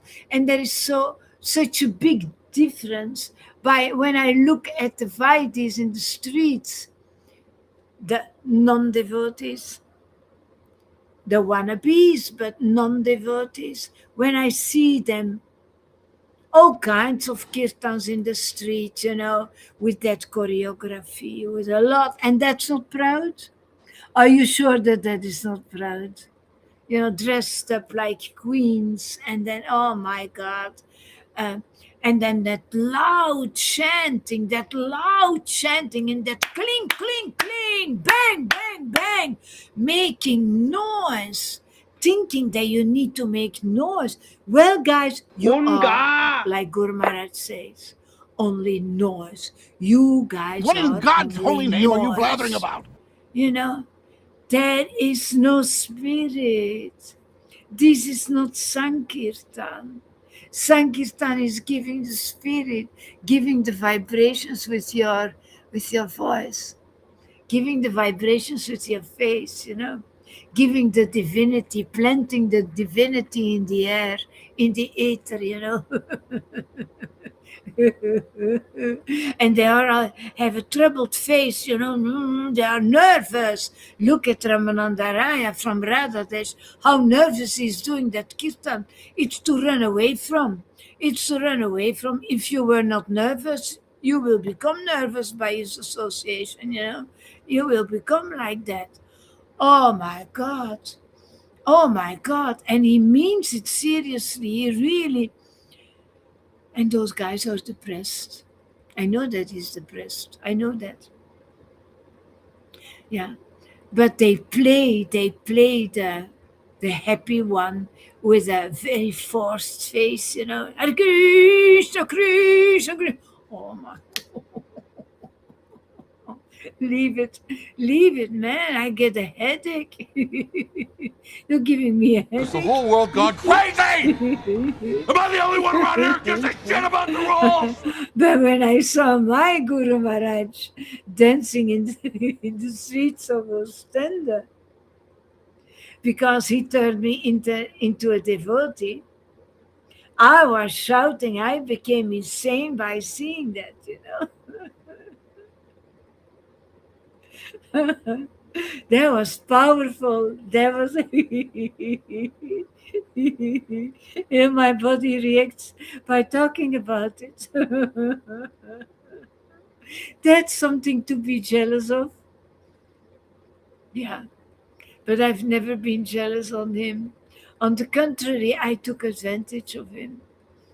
I was watching that and I was drinking, drinking and drinking. I'm feeling so happy by seeing his transcendental happiness, by seeing he was going into communion with God. He was dancing with God, you know. Lalita's transcended Earth and is currently in planet Jupiter. Totally. Oh, man. Planet Delulu. Unga. Unga. That's a fucking insanity.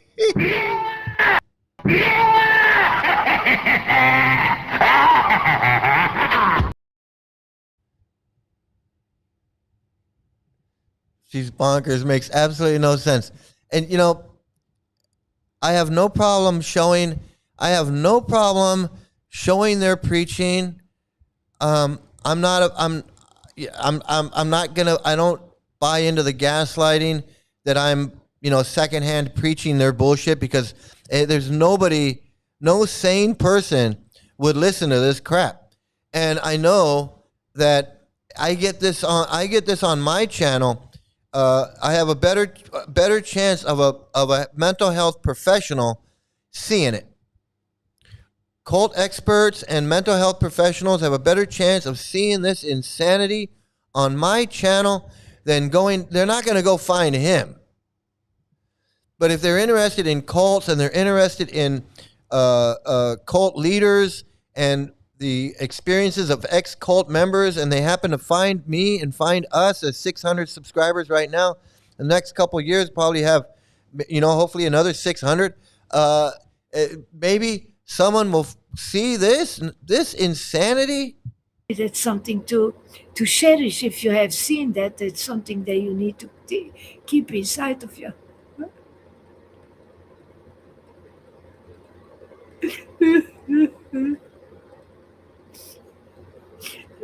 That's something to remember for always and always, When you have a bad day. She's talking to herself. She's convincing herself. She's actually got nobody in here. There's nobody watching. I'm the only person watching. We're the only ones watching. She's preaching to herself. I do feel sorry for her. I feel sorry that she's fallen for this crap. I feel sorry that she's fallen for this. I want her to get out, just like I want Radhe to get out. But I feel like I don't think she's meant to. Honestly, I gotta go live for this. You gotta see me when I say this.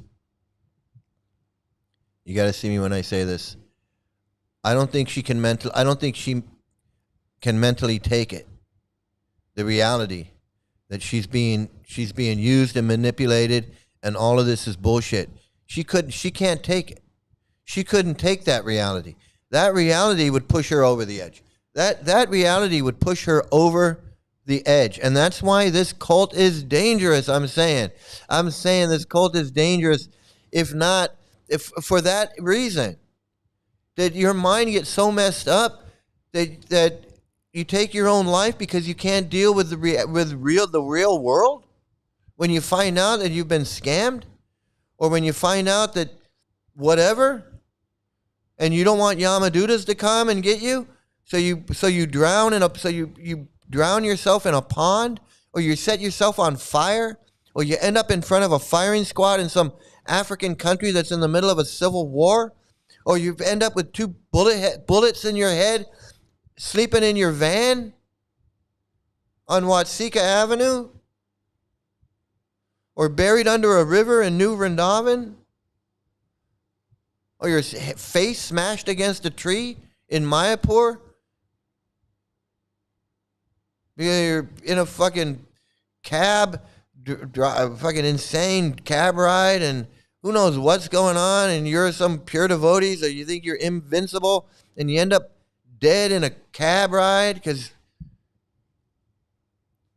I mean, who knows how many people are victims of this cult? I mean, seriously, who knows how many victims there are? And she's another victim. She's another one. And I don't think she can. I don't think she could handle the truth about this. You can't handle the truth. She can't handle the truth about this cult. You can't handle the truth. She would fall apart. She's already fallen apart. She's already a mental wreck. She's already a mental wreck. For her, if she was to be deprogrammed, to find out, and she actually came to her senses, she'd fall apart even worse. I guarantee it.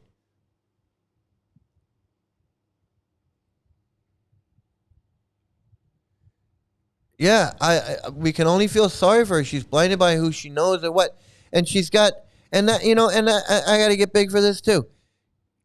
We all feel sorry for her. We know she's being harmed. We know she's being used and abused, and she can't see it. And we hate that. And we know that when she wakes up and she comes to the truth, that's going to be a shock, just like it was for all of us. She's going to have to go through all that. We do feel sorry. We do feel sorry for her. But that just drives home the point that this shit is dangerous and it's destructive and it's harmful. I mean, plain as day. You end up in a mental state like this, man.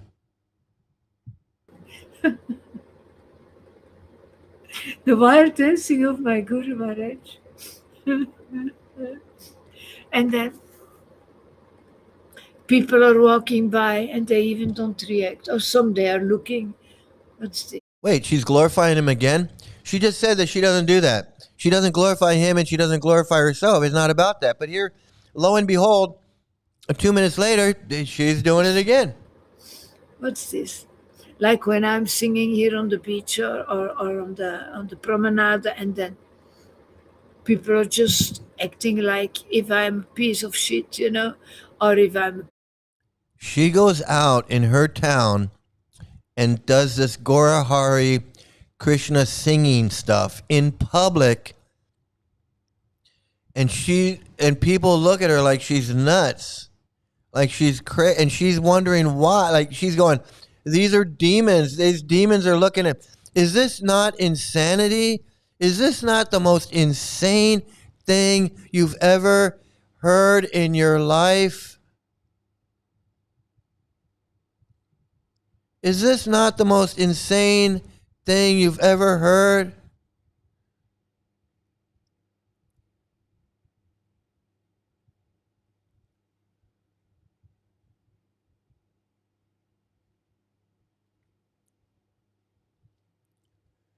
Yeah, when little Willie started dancing, she got excited. She got excited when he was doing this.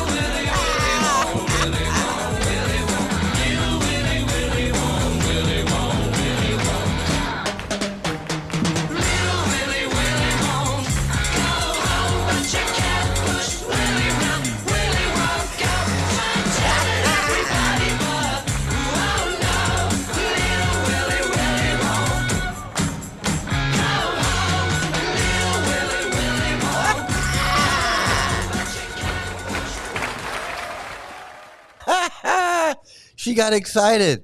She got all tingly down there. She got tingly down in her nether regions, down in her privates. Her private parts started started throbbing. She saw a little Willie. She saw his little Willie, and she said, "Oh my!" She saw his little Willie, and she went like this. She said, "Ooh, little Willie!" Oh my God, it's so stupid. I'm invisible. They don't. And then some are saying, "You should stop this." Yeah, that happens as well.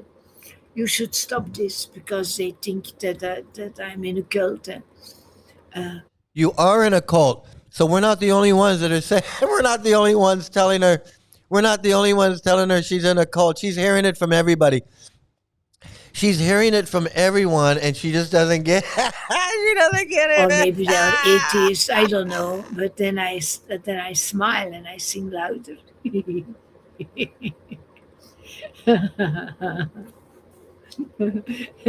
There is a shop here where they sell trumpets and in plastic for children, and flutes for children. And when I come by with my mic, when I'm singing, in that shop they also sell beer. It's kind of like a cafe, and that owner of that shop, there are always guys, and when he hears me coming, he goes out, and all those guys are making. Yeah, absolutely, Duke. Absolutely. The thing is, she might have one sentence in a bunch of sentences that is not insane, but that doesn't mean she's. It's so crazy. I mean, I understand what you're saying, man. It's so funny, though. It's so funny. It's so funny. That's devotion. Yeah, I know, it's so crazy, and he's watching her. Yeah, she won't know what to do. She can't. It's not possible. It's not possible. It'd be like you put her in jail. She won't stop. She'd be chanting in jail. She'd be doing the whole thing.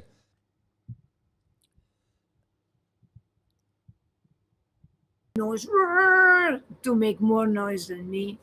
I just keep on singing with a smile on my face. They think that they can make me stop and make me, but that is not going to happen with Lolita. Hare Krishna, Freddy. So yeah, Nimai Pandita is a proud one. Huh? Yeah. In addition, that Nityananda who roams about everywhere, you soon see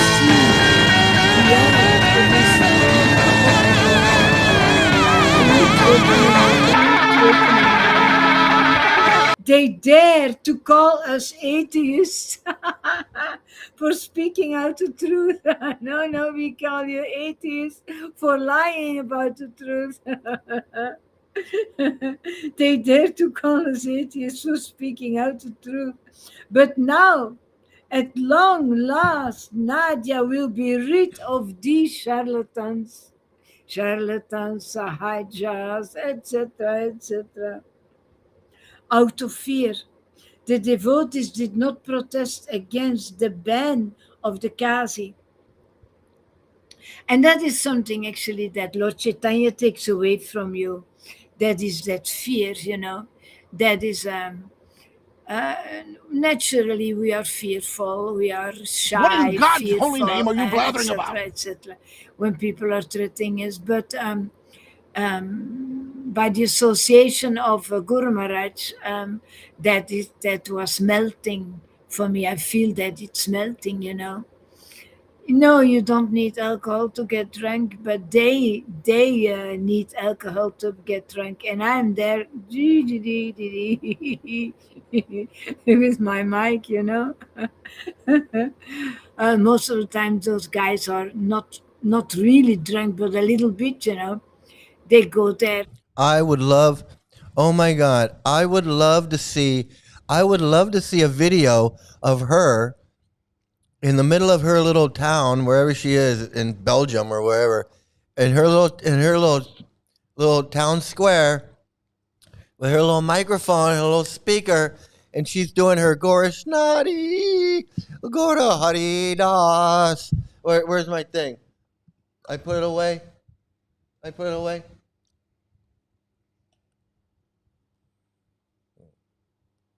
Gora Hare, Gora Hare, Gora Hare, Gora Hare. I want to see a video of that. I want to see a video of her in the middle of the town doing her thing, and everybody looking at her and telling her she's crazy. I want to see that. I want to see it so bad. I want to see it. I want to see it. Didn't Prabhupada say that Western women dress like prostitutes? So why is she in a bra and panties? I know it's they don't understand their own preaching, and this idea that I can, according to her, I can be a Raganuga Bhakta by chanting Hare Krishna and just doing whatever I want. If I laugh and cry, evidently, if I laugh and cry, I don't have to wear beads. I don't have to wear tilak. I can run around naked. I gotta do whatever the fuck I want. And if I have a dream, I can become a guru.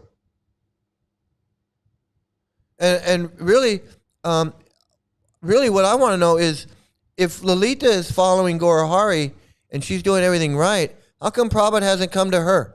How come Prabhupada hasn't come to her in a dream? Two options: wake up or continue this mockery in the name of transcendental awakening.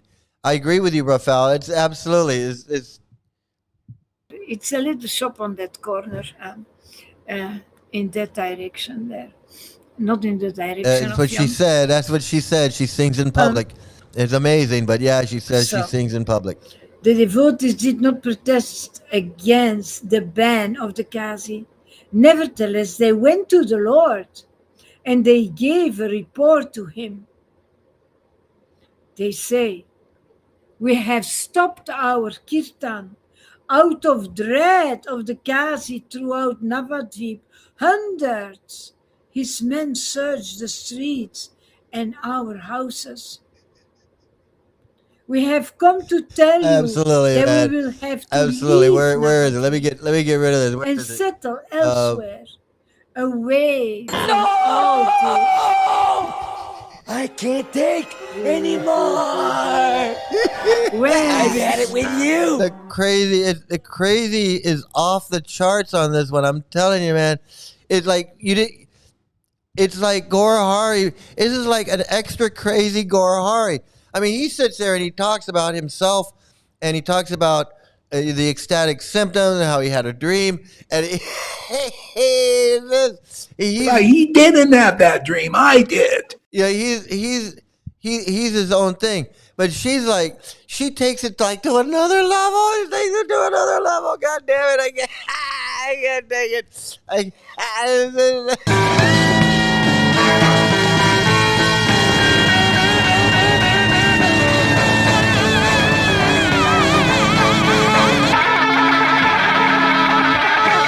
Yeah, she doesn't have to do any of that. She can chant in her underwear, in a bikini, in her bra and panties.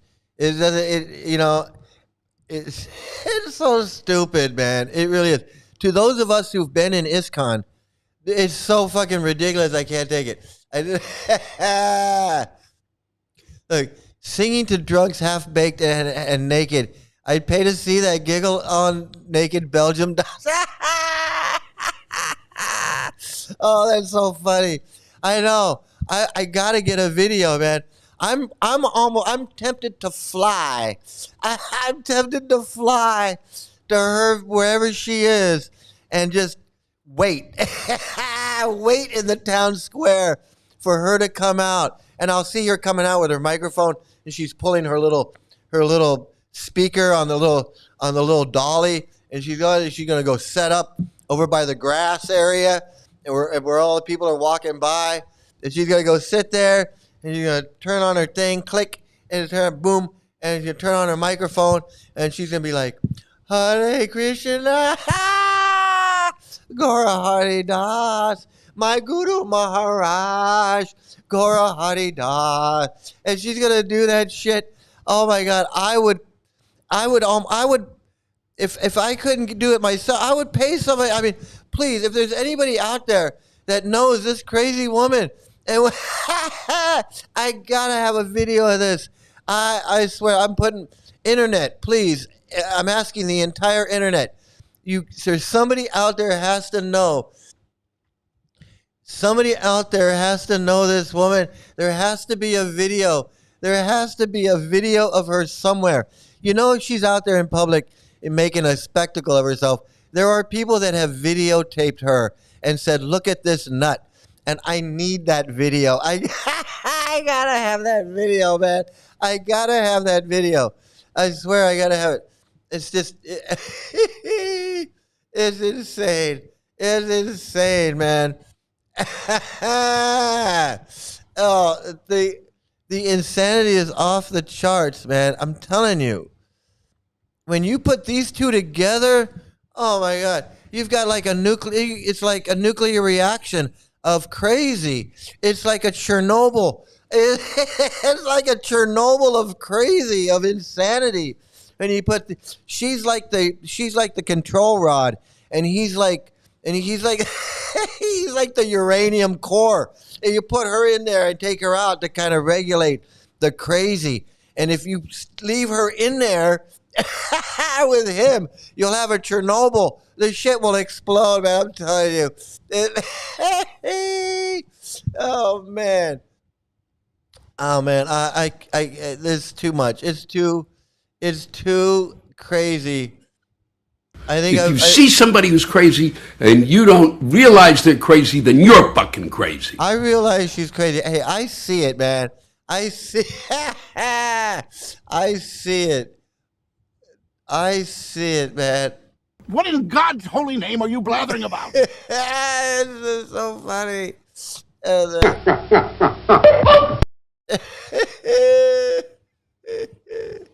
Hey, listen, I'm gonna cut it early. I'm gonna cut out early tonight. It's been a lot of fun. But let me show you one video, just to kind of rinse all this insanity. We'll kind of clean our palate. We'll clean our palate of this gore snotty bullshit, and I'll show you one other video. I guess I can show you two.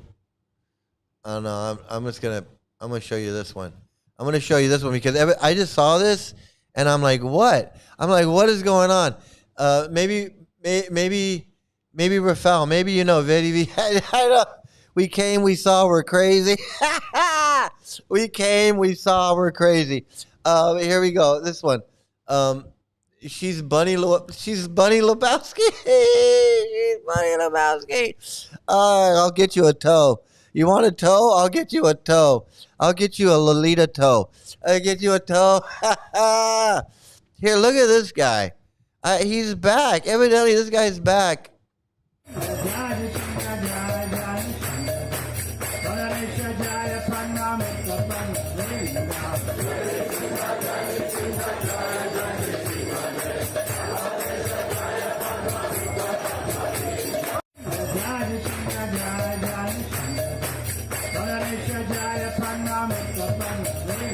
What is with this guy? He's back.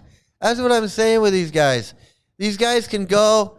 Yeah, he's 85 years old. He goes, he has sex with his disciple, his 35-year-old disciple, right? 50 years. And he has sex with his disciple. Total disgrace. I mean, that goes against everything that he's about. I mean, he just flushed his whole career like down the toilet because he wanted to get in the pants of his disciple. 85 years old, and he's having sex with his disciple. I mean, Maharaj. Hey, Maharaj, man. Hey, Maha. You like to speak that? I like to talk that. I don't know where this video's from. It says at Radha Krishna. It says at Radha Krishna. Down here it says Radha Krishna, and it's recent. It's recent. It's a recent video because all the comments are recent. So it was just put up. evidently he's bad. It's like it doesn't matter. See, it doesn't matter, and that's the thing. It doesn't matter. It doesn't matter if Prabhupada was snorting snuff. It doesn't matter if this guy's having sex with his disciple. It doesn't matter that Kirtanananda was molesting little boys. It just doesn't matter. It doesn't matter that Lokanath Swami was molesting little girls. It doesn't matter. Now, evidently, every now and then they kick somebody out, just to kick somebody out. But it just doesn't matter. Giri Raj, he's texting dick pics to his disciple. Man, so what? And, it's like the little kid gets his teeth knocked out, and they're like, so what? You don't want us to fix it, do you? I mean, what do you expect us to fix it? My daughter's molested at the LA temple, and they're like, so? What do you want us to do? So that's on you, buddy. Why'd you let your daughter get molested in our school, on our property, at our temple? Like what? Like, so what? Hey, Snoggle, good to see you. I'm ending this, Snoggle. I'm sorry you came in. You came in at the end. You have to watch on the replay with N. You and N can have popcorn, and you can watch on the replay. But yeah, I mean, what is going on? What is going on with these people? They don't care. And I'm going to tell you right now. If 85 years old, he's having sex with his 35-year-old disciple.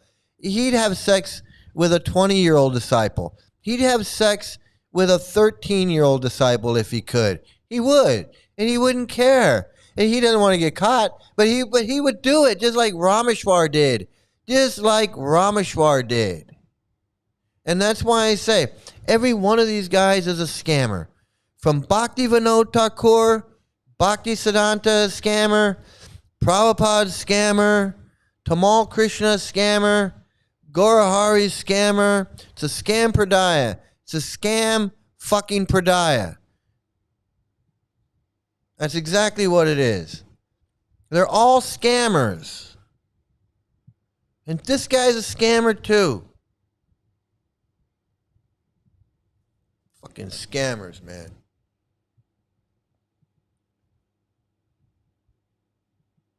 Yeah, show must go on, no matter the cost.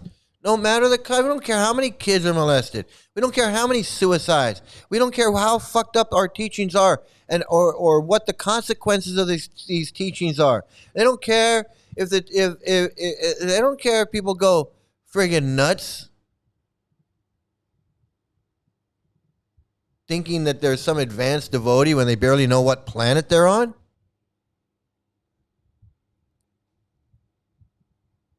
Hey, yeah, I mean, hey, I want to be purified too. If if it's purifying for her, then, hey, I want to do it too, man.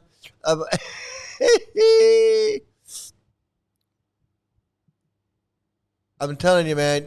And Rafal, man, because you were there, and you. It's like we don't even know each other. We've never met. We only know each other from YouTube. But like, you have verified everything I've said, and what I say verifies everything that you've done. We verify each other. Everybody knows. You're not the only one. Liam, good to see you in here. Liam and Duke of Squirrels and Weird Planet. Everybody knows that what we're saying is the truth. We don't need validation, but we you were there with these gurus. I was there for 20 years. You were there for 20 years or something. Hey, Rafal, I got your email, and I meant to read it a long time ago, and I never did. I'm going to read it now since you're here. That's what I'm going to do. I'm going to end up with this. This is let me see if I can find it. I have it. Let me see if I can find it. I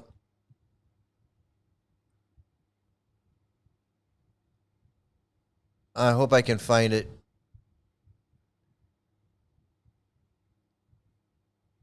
Man, am I not going to be able to find it now? I'm not going to be able to find it now. I think I'll find it. Here it is. No, where is it? Oh, man.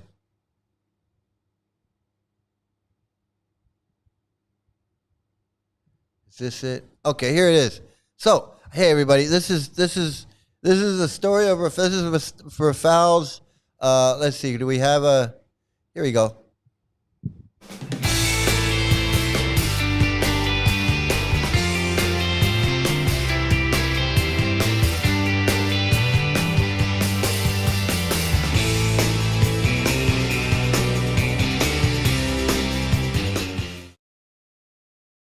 So we got Rafal's very own, in his own words, how he was brainwashed by the pedophile cult, and I'm going to share it, and it's interesting. I think everybody's going to enjoy hearing this. Yes, absolutely. Leave a comment. Leave a comment down there. It helps with the algorithm. Absolutely. Like, share, and subscribe. You don't mind, do you? You don't mind. I mean, I think that's why you sent it to me, and I meant to share it a long time ago, and I just never did. So just so everybody can see, I'm not making it up. This is real. Send me an email, telling me how he got into it, and I think it's really interesting. And so I'm gonna share it. Let me see how I can get this over here. See how I can get this over here.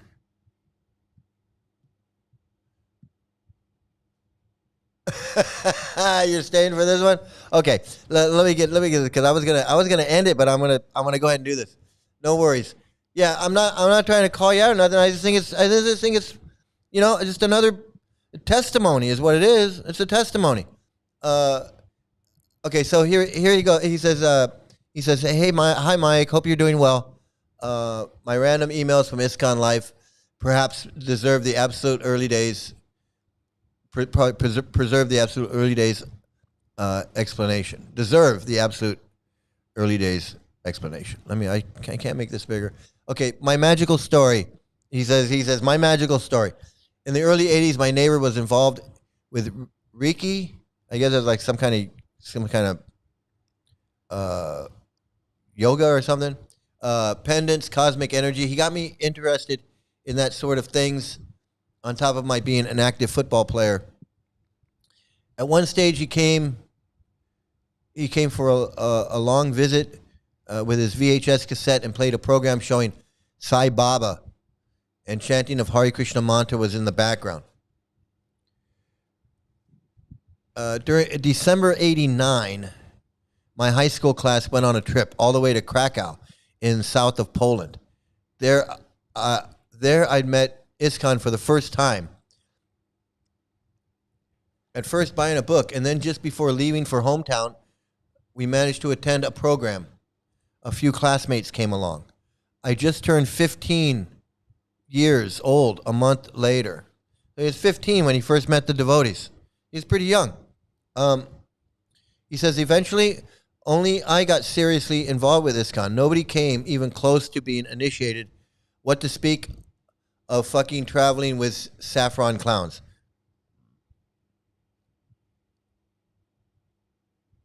Hey man, yeah.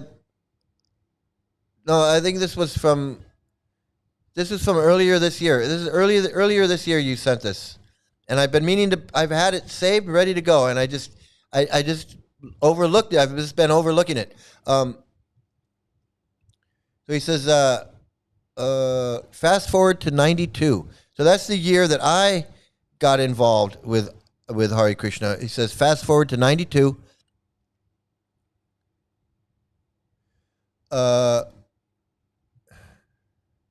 What happened? Where did I lost it? Fast forward to '92. I just attended my first Palooza summer near the Baltic Sea with Brian Tibbetts. A couple of months earlier, was visiting regularly Warsaw Temple, operating till today, over 35 years, and preaching centers in other towns. That night, when my late drunk father charged at me with a knife, everything changed forever. Sorry to hear that. Myself and my mom barricaded ourselves in my room to avoid confrontation, then waited till he goes to sleep and sneaked out to our neighbor's flat. That night, I took a decision. I'm going to leave my hometown. The next next day morning, I've announced these news to my mom. She thought I was kidding. Nope, no sir. That very same day, I went to my high school along with my mom, to a massive shock and genuine surprise to my classmates and teachers alike. I said quick goodbye and just walked away. Hey, did you just walk away? He just walked away, man. Just walk away. He just walked. There has been too much violence, too much pain. Just walk away, and there will be an end to the horror. Just walk away. So like Knitting Cult Lady says, if you have 2 or more things going on in life, that's when the cults show up. I was 17 when I left my hometown. If you have 2 things going on in life, that's when cults show up. So it sounds like you're having some problems at home with your dad or your stepdad or your dad, and maybe I don't know what else was going on, but it sounds like it was perfect for a cult to get involved in your life. So I'm sorry to hear that that's what happened. Go back home. Mom is crying, etc., asking what am I going to do? But I was determined to finish any sort of education, and immediately called newly established preaching center in Poznan, a large city in western Poland. Explained my family disaster, and they got me very fast to a night college for working people. My 18th birthday was in the ashram, selling books during the day and going to school in the evenings. Somehow I've managed to finish that last year of education. It was a struggle. On top of that, during my initial 6 months, I was in the top 5 Sankirtan devotees in the Polish Yatra. It seems like the younger boys do the best. It seems like until you get to be an old seasoned guy like Brigupati or Bicycle Das. But usually it's like the young, freshly shaved up brahmacharis are the ones that usually do the best at the books. I don't understand that, but that's just the way it is. So he was one of the top 5. Yeah, and I'm glad you finished your education. I'm glad you did that. Okay, so this says that didn't go unnoticed, especially that during Sankirtan Festival in Warsaw, someone mentioned my fit of finishing 3rd with studying and distributing at the same time. At that stage, it was a prime time of book begging then. 5 temples and a farm in the mountains. Besides, most of the bigger cities consist of Namahata centers. Over 20 vans full-time, full of repressed, shaved heads, super Hindus. So Rafal he's been through the whole program. Rafal knows. He went in as a young kid, and he associated with these guys. He went on book distribution. He was one of the top book distributors. That means he was hanging out with heavyweights that taught him, and he learned really what it takes to be a book distributor, because it's not an easy book. Distributing books is not easy. It's just not. And, some people are just good at it, and some people learn to be good at it. So,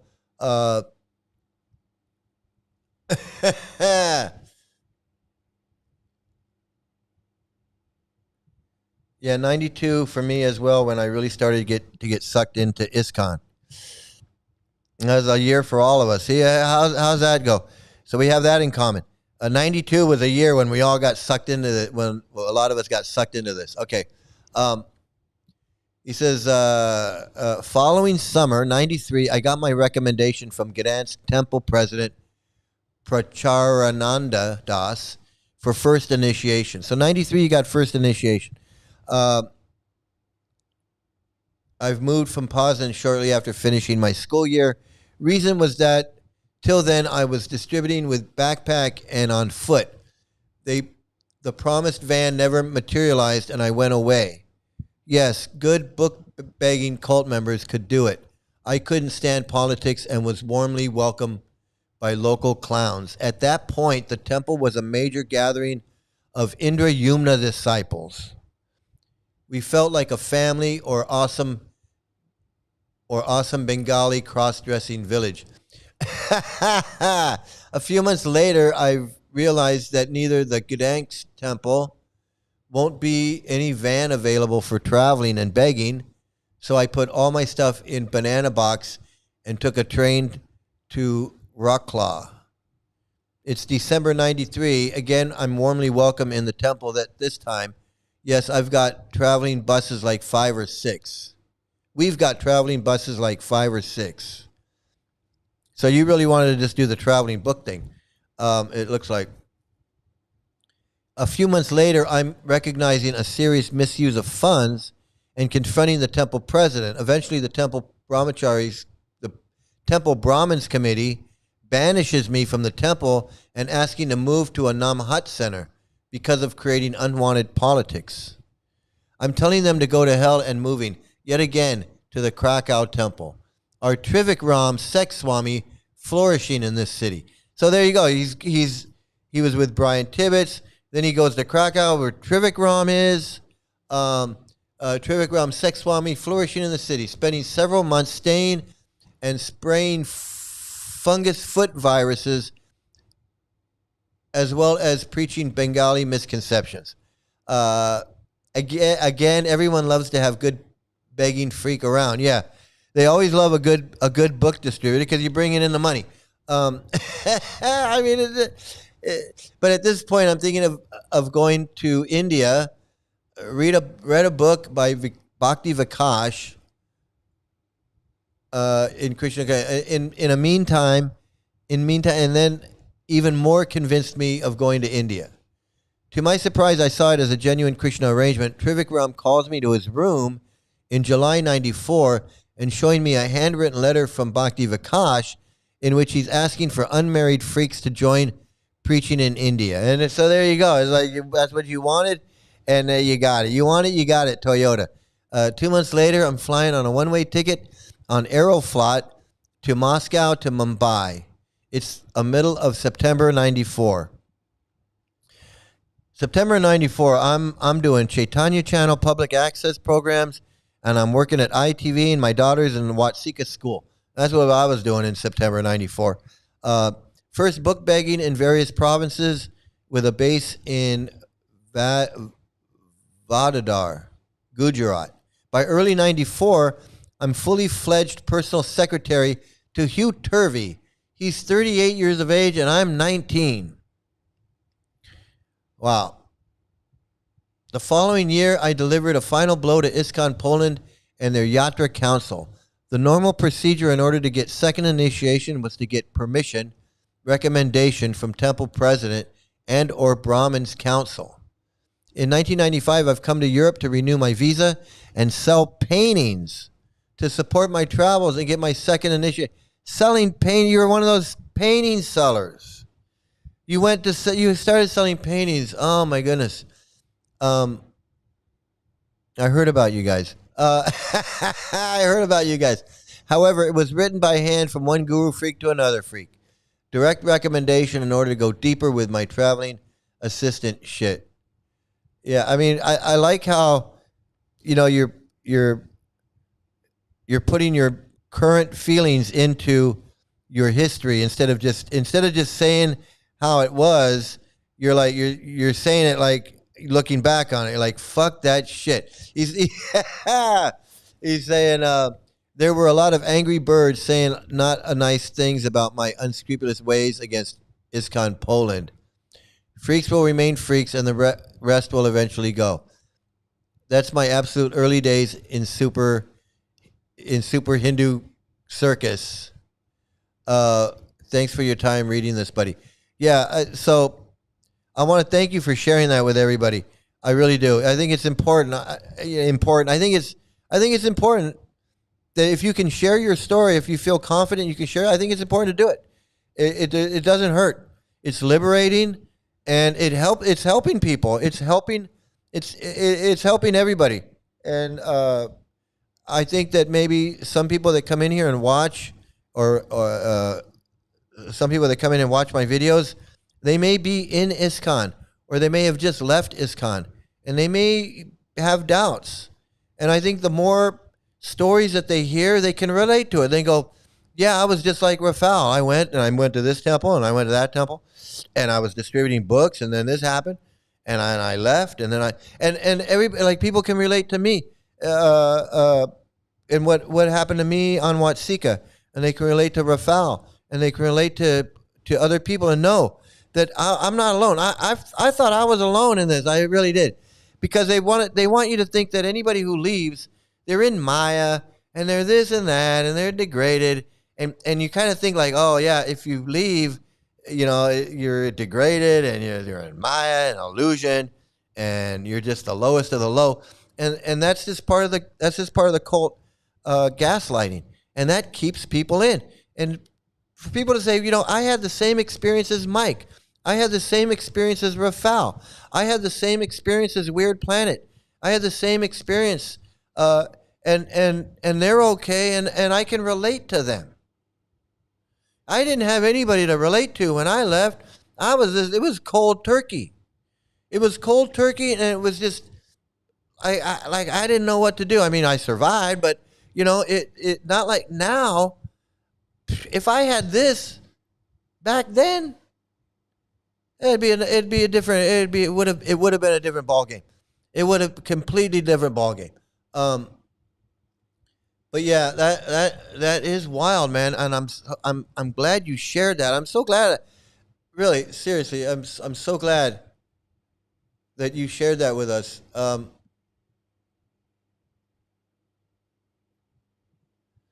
Madness, we were very outspoken young monks. Sometimes it triggered rich women's fantasies. Got many proposals to go back home. Yeah, I met a lot of devotees with the story of how I'm not saying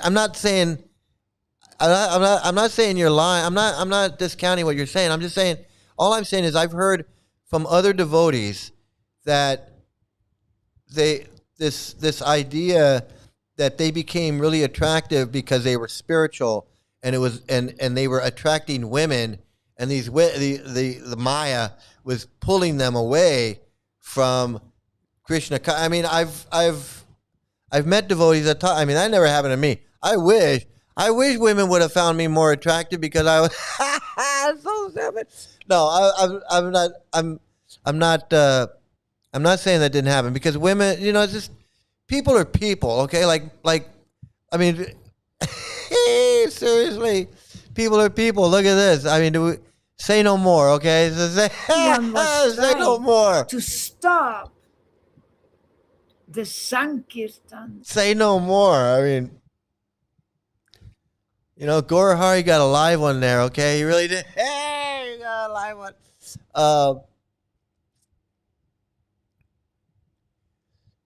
Hey,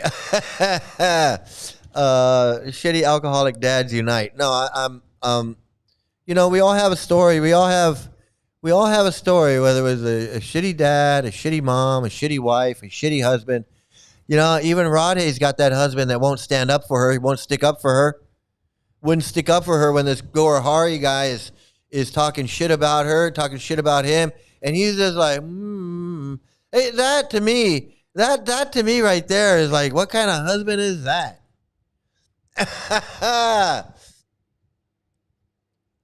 Yeah, wow, he's right. He got in at an early age. He was up there with Hugh Turvey and Brian Tibbetts and these other fuckers, and he managed to get out. He managed to get out like me. I was up there with Yashoda. I was an office bearer of the Hare Krishna Society. I had Rochan from the Sampradaya Sun emailing me and asking me to make a statement as the secretary of the Hare Krishna Society, make a statement about Tattva Darshan. I'm like, what? I got to make a statement about Tattva Darshan? And you would think I would be a lifer at that point. After 20 years and having to go through all what I went through, I'd be in for life. And honestly, I thought I would have been. Snoggle 2092. Yeah, 92 seems to kind of be that year. Got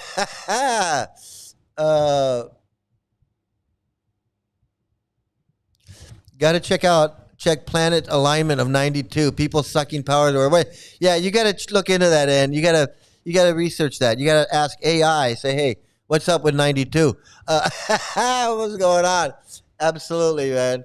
Rebel forever, man. Me too. I was just like, you know. What did you say? I'm sorry. What is it? It's crazy how a child gets thrown around the country, and each part there's a weirdo ready to creep. Yeah, man. They're everywhere, man. They're everywhere. It's so funny. September of 94, you emigrated to the UK pregnant. Oh, boy.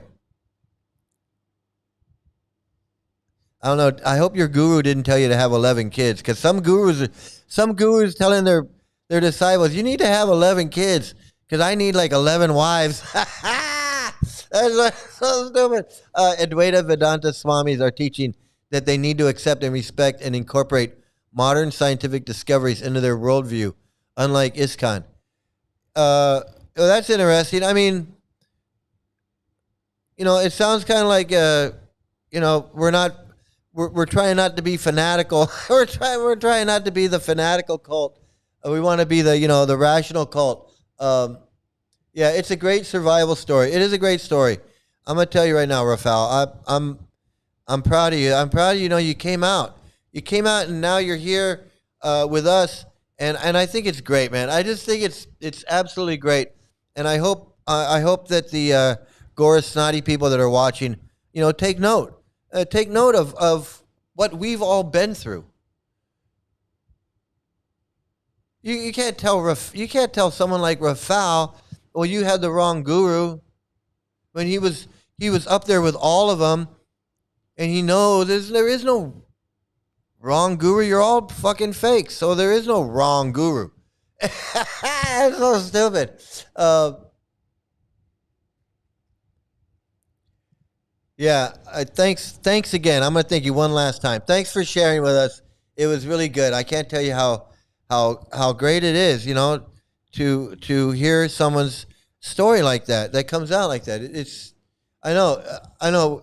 We could all write our own memoir and put it into one big book, like like a Srimad Bhagavatam thing. I mean, each have our own canto.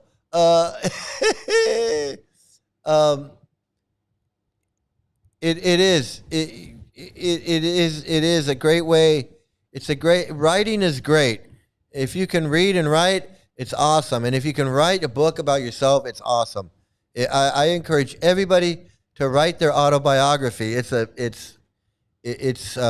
therapy, and believe me, it's interesting. Everybody has a story, and some of them are interesting, some of them aren't, but some of them are.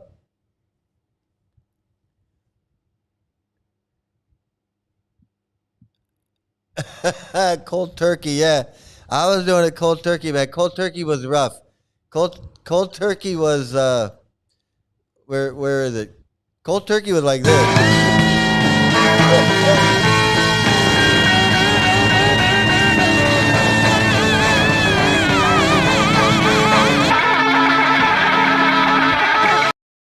That was cold turkey for me. That was me trying to get out of Hare Krishnas. Okay, Snoggle, keep reminding Rafael. I say Rafael, and I'm gonna keep at it. I don't care. I don't care what your name is. Okay. Seriously, I don't care. Snoggle, keep reminding Rafael that, and Rafael is bound to finish writing sooner or later.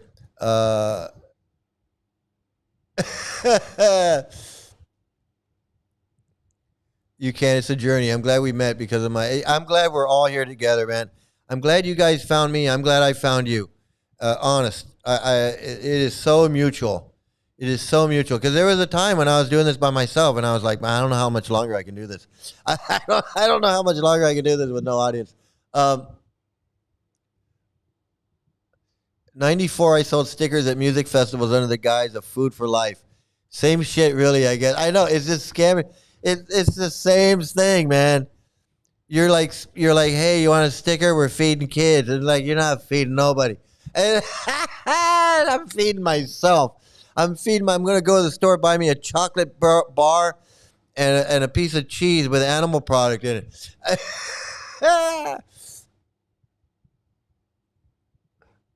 It's nice to know others were in ISKCON that left. I don't talk much about my ISKCON times outside of here. Yeah, I don't either. I mean, when I left, I didn't tell anybody. I didn't talk about it to my friends. I didn't say, hey, I'm back. I didn't. Even my roommate at the time when I left, I moved out of the apartment that we were sharing. Like he was living in the temple in the apartment in Yashoda's apartment. That was our temple. And it was me and Vadi and my non-devotee friend. And when I moved out, I left him with Vadi. It was like him and Vadi. It was crazy. And what he did was he ended up moving his non-devotee friend in. So then it went to being him and his friend and Vadi. So now Vadi Raj was the odd man out. And eventually they told him to leave. They just said, hey, you got to go. We don't want your Hare Krishna ass here no more.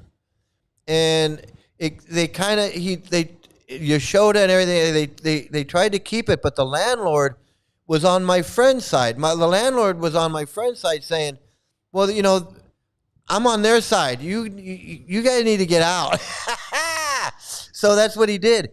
Because Yashoda was subleasing it illegally. He was illegally subleasing it to Vadi and everybody else. It wasn't, you know, the lease was in Yashoda's name, but Yashoda didn't live there. So when they decided they wanted to kick Vadiraj out, Vadiraj tried to stop it, but he really couldn't. And they went to the landlord and said, hey, we're here, and we've been here for years, and we want to stay, and we want this guy out. It's so funny, right? And then they ended up kicking him out, and that's what happened. And that is, and I never even talked to him about it. My roommate that left there, and we kept in communication. We kept talking. I said, yeah, I'm done with that. And he's like, oh, okay. But I never explained to him why or how or what. And then he would tell me, well, you know, what was up with Vadiraj. He's like, yeah, this Vadiraj guy, I can't stand him. We can't stand him. And he's a pain in the ass. And okay, I gotta spill the beans, if any of you know. But my roommate, my friend, was telling me that Vadiraj was having this kid. He's a grown man, but he was a Gurukuli, Shiva. He was having Shiva come over, and they were like doing drugs or whatever in the apartment, in his room. And he thinks that they were doing it. He couldn't prove it, but he believed that they were, and it was very suspicious. And then he was having other boys or young men, doing, I guess, smoking meth, or I don't know what they were doing something. This is what my friend was saying, and this is why they kicked him out, because he kept having these grown Gurukuli kids coming in and out at all hours and doing what appeared to be like drug activity, and so and that's the truth. That's the truth. That's my story. I'm sticking to it. It's crazy. It's crazy, man. Radhe's husband wanted to be a monk even before joining Hare Krishnas. There's no hope for him to stand for Radhe. He loves God, Guru, more than her. Ann, how do you know all of this? I mean, do you really watch and pay? You watch and pay attention. I guess you watch and pay attention. I don't pay attention. I don't pay attention like that. I mean, I do, but I don't. Not like that. It's so funny. Hey, thanks for being here. I'm gonna thank you for being here. Thanks for being here. The only thing you're feeding is your delusions.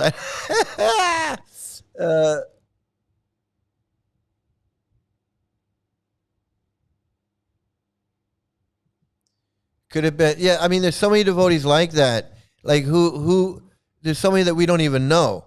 I mean, I know of like 5, but other than those 5, there could be 500. I know like 5 devotees that committed suicide personally, but how many committed suicide that I don't know? It's insane. It is insanity.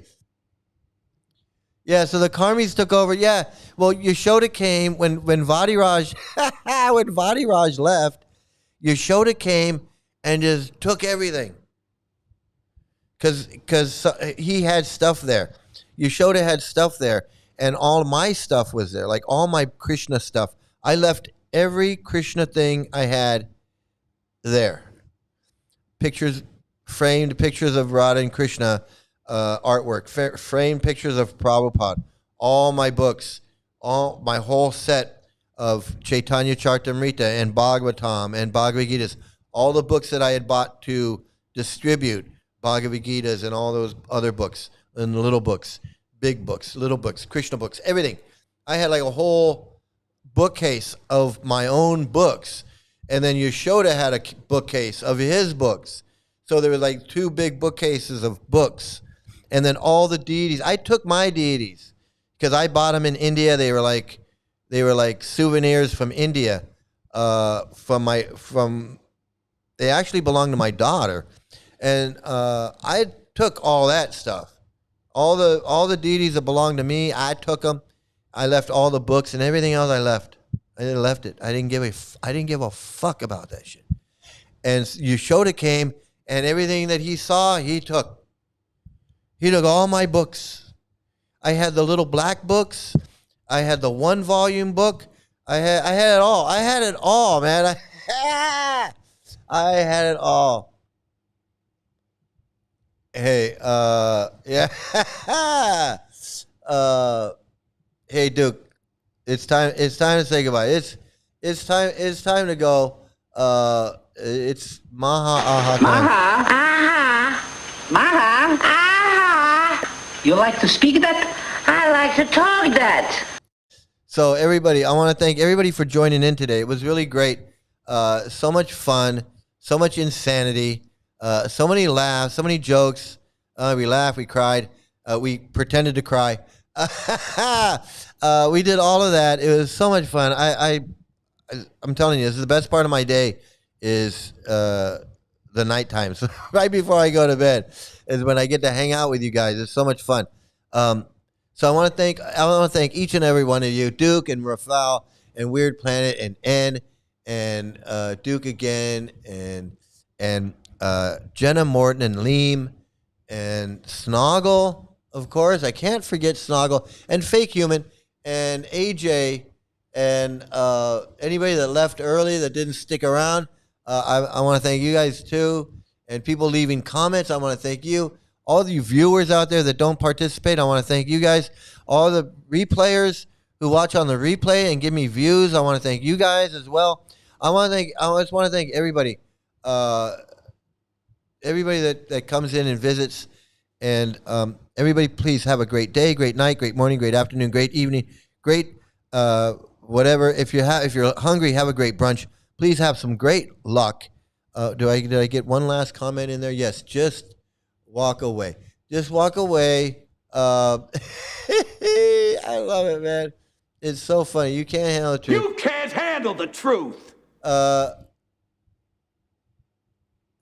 love watching weird shit like the only problem is time. It's like 6 hours per day of dumb, repetitive shit. But when they talk about their life, I'm paying attention. Yeah, I know what you mean, and that's why I zone at 5 minutes. I zone out. But you pay attention, you pick up on stuff that I just gloss right over. I mean, my attention span. But I want to thank you all. Thank you all, AJ, everybody. I want to thank everybody, and now is the time when you get to see me as a Hare Krishna. And I don't know. I think that's just I think it's fun. It's fun to look at me because I'm making fun of everybody, and I want everybody to just remember, that I was that crazy guy too. Where's my credits? I was that crazy guy too, man, and I'm proud to show it so that people don't get the wrong impression. I admit it. I was one of these wackos. All right, everybody. Thanks so much. Enjoy, and I'll see you next time.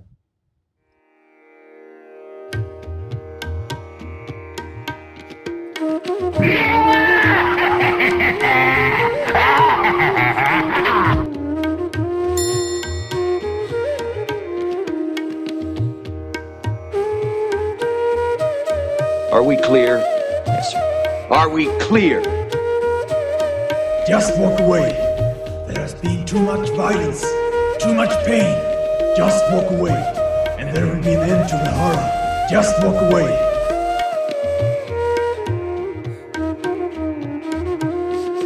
I want to ask my questions now, and I want to have my answers now. You hear? I do not avoid women, Mandrake.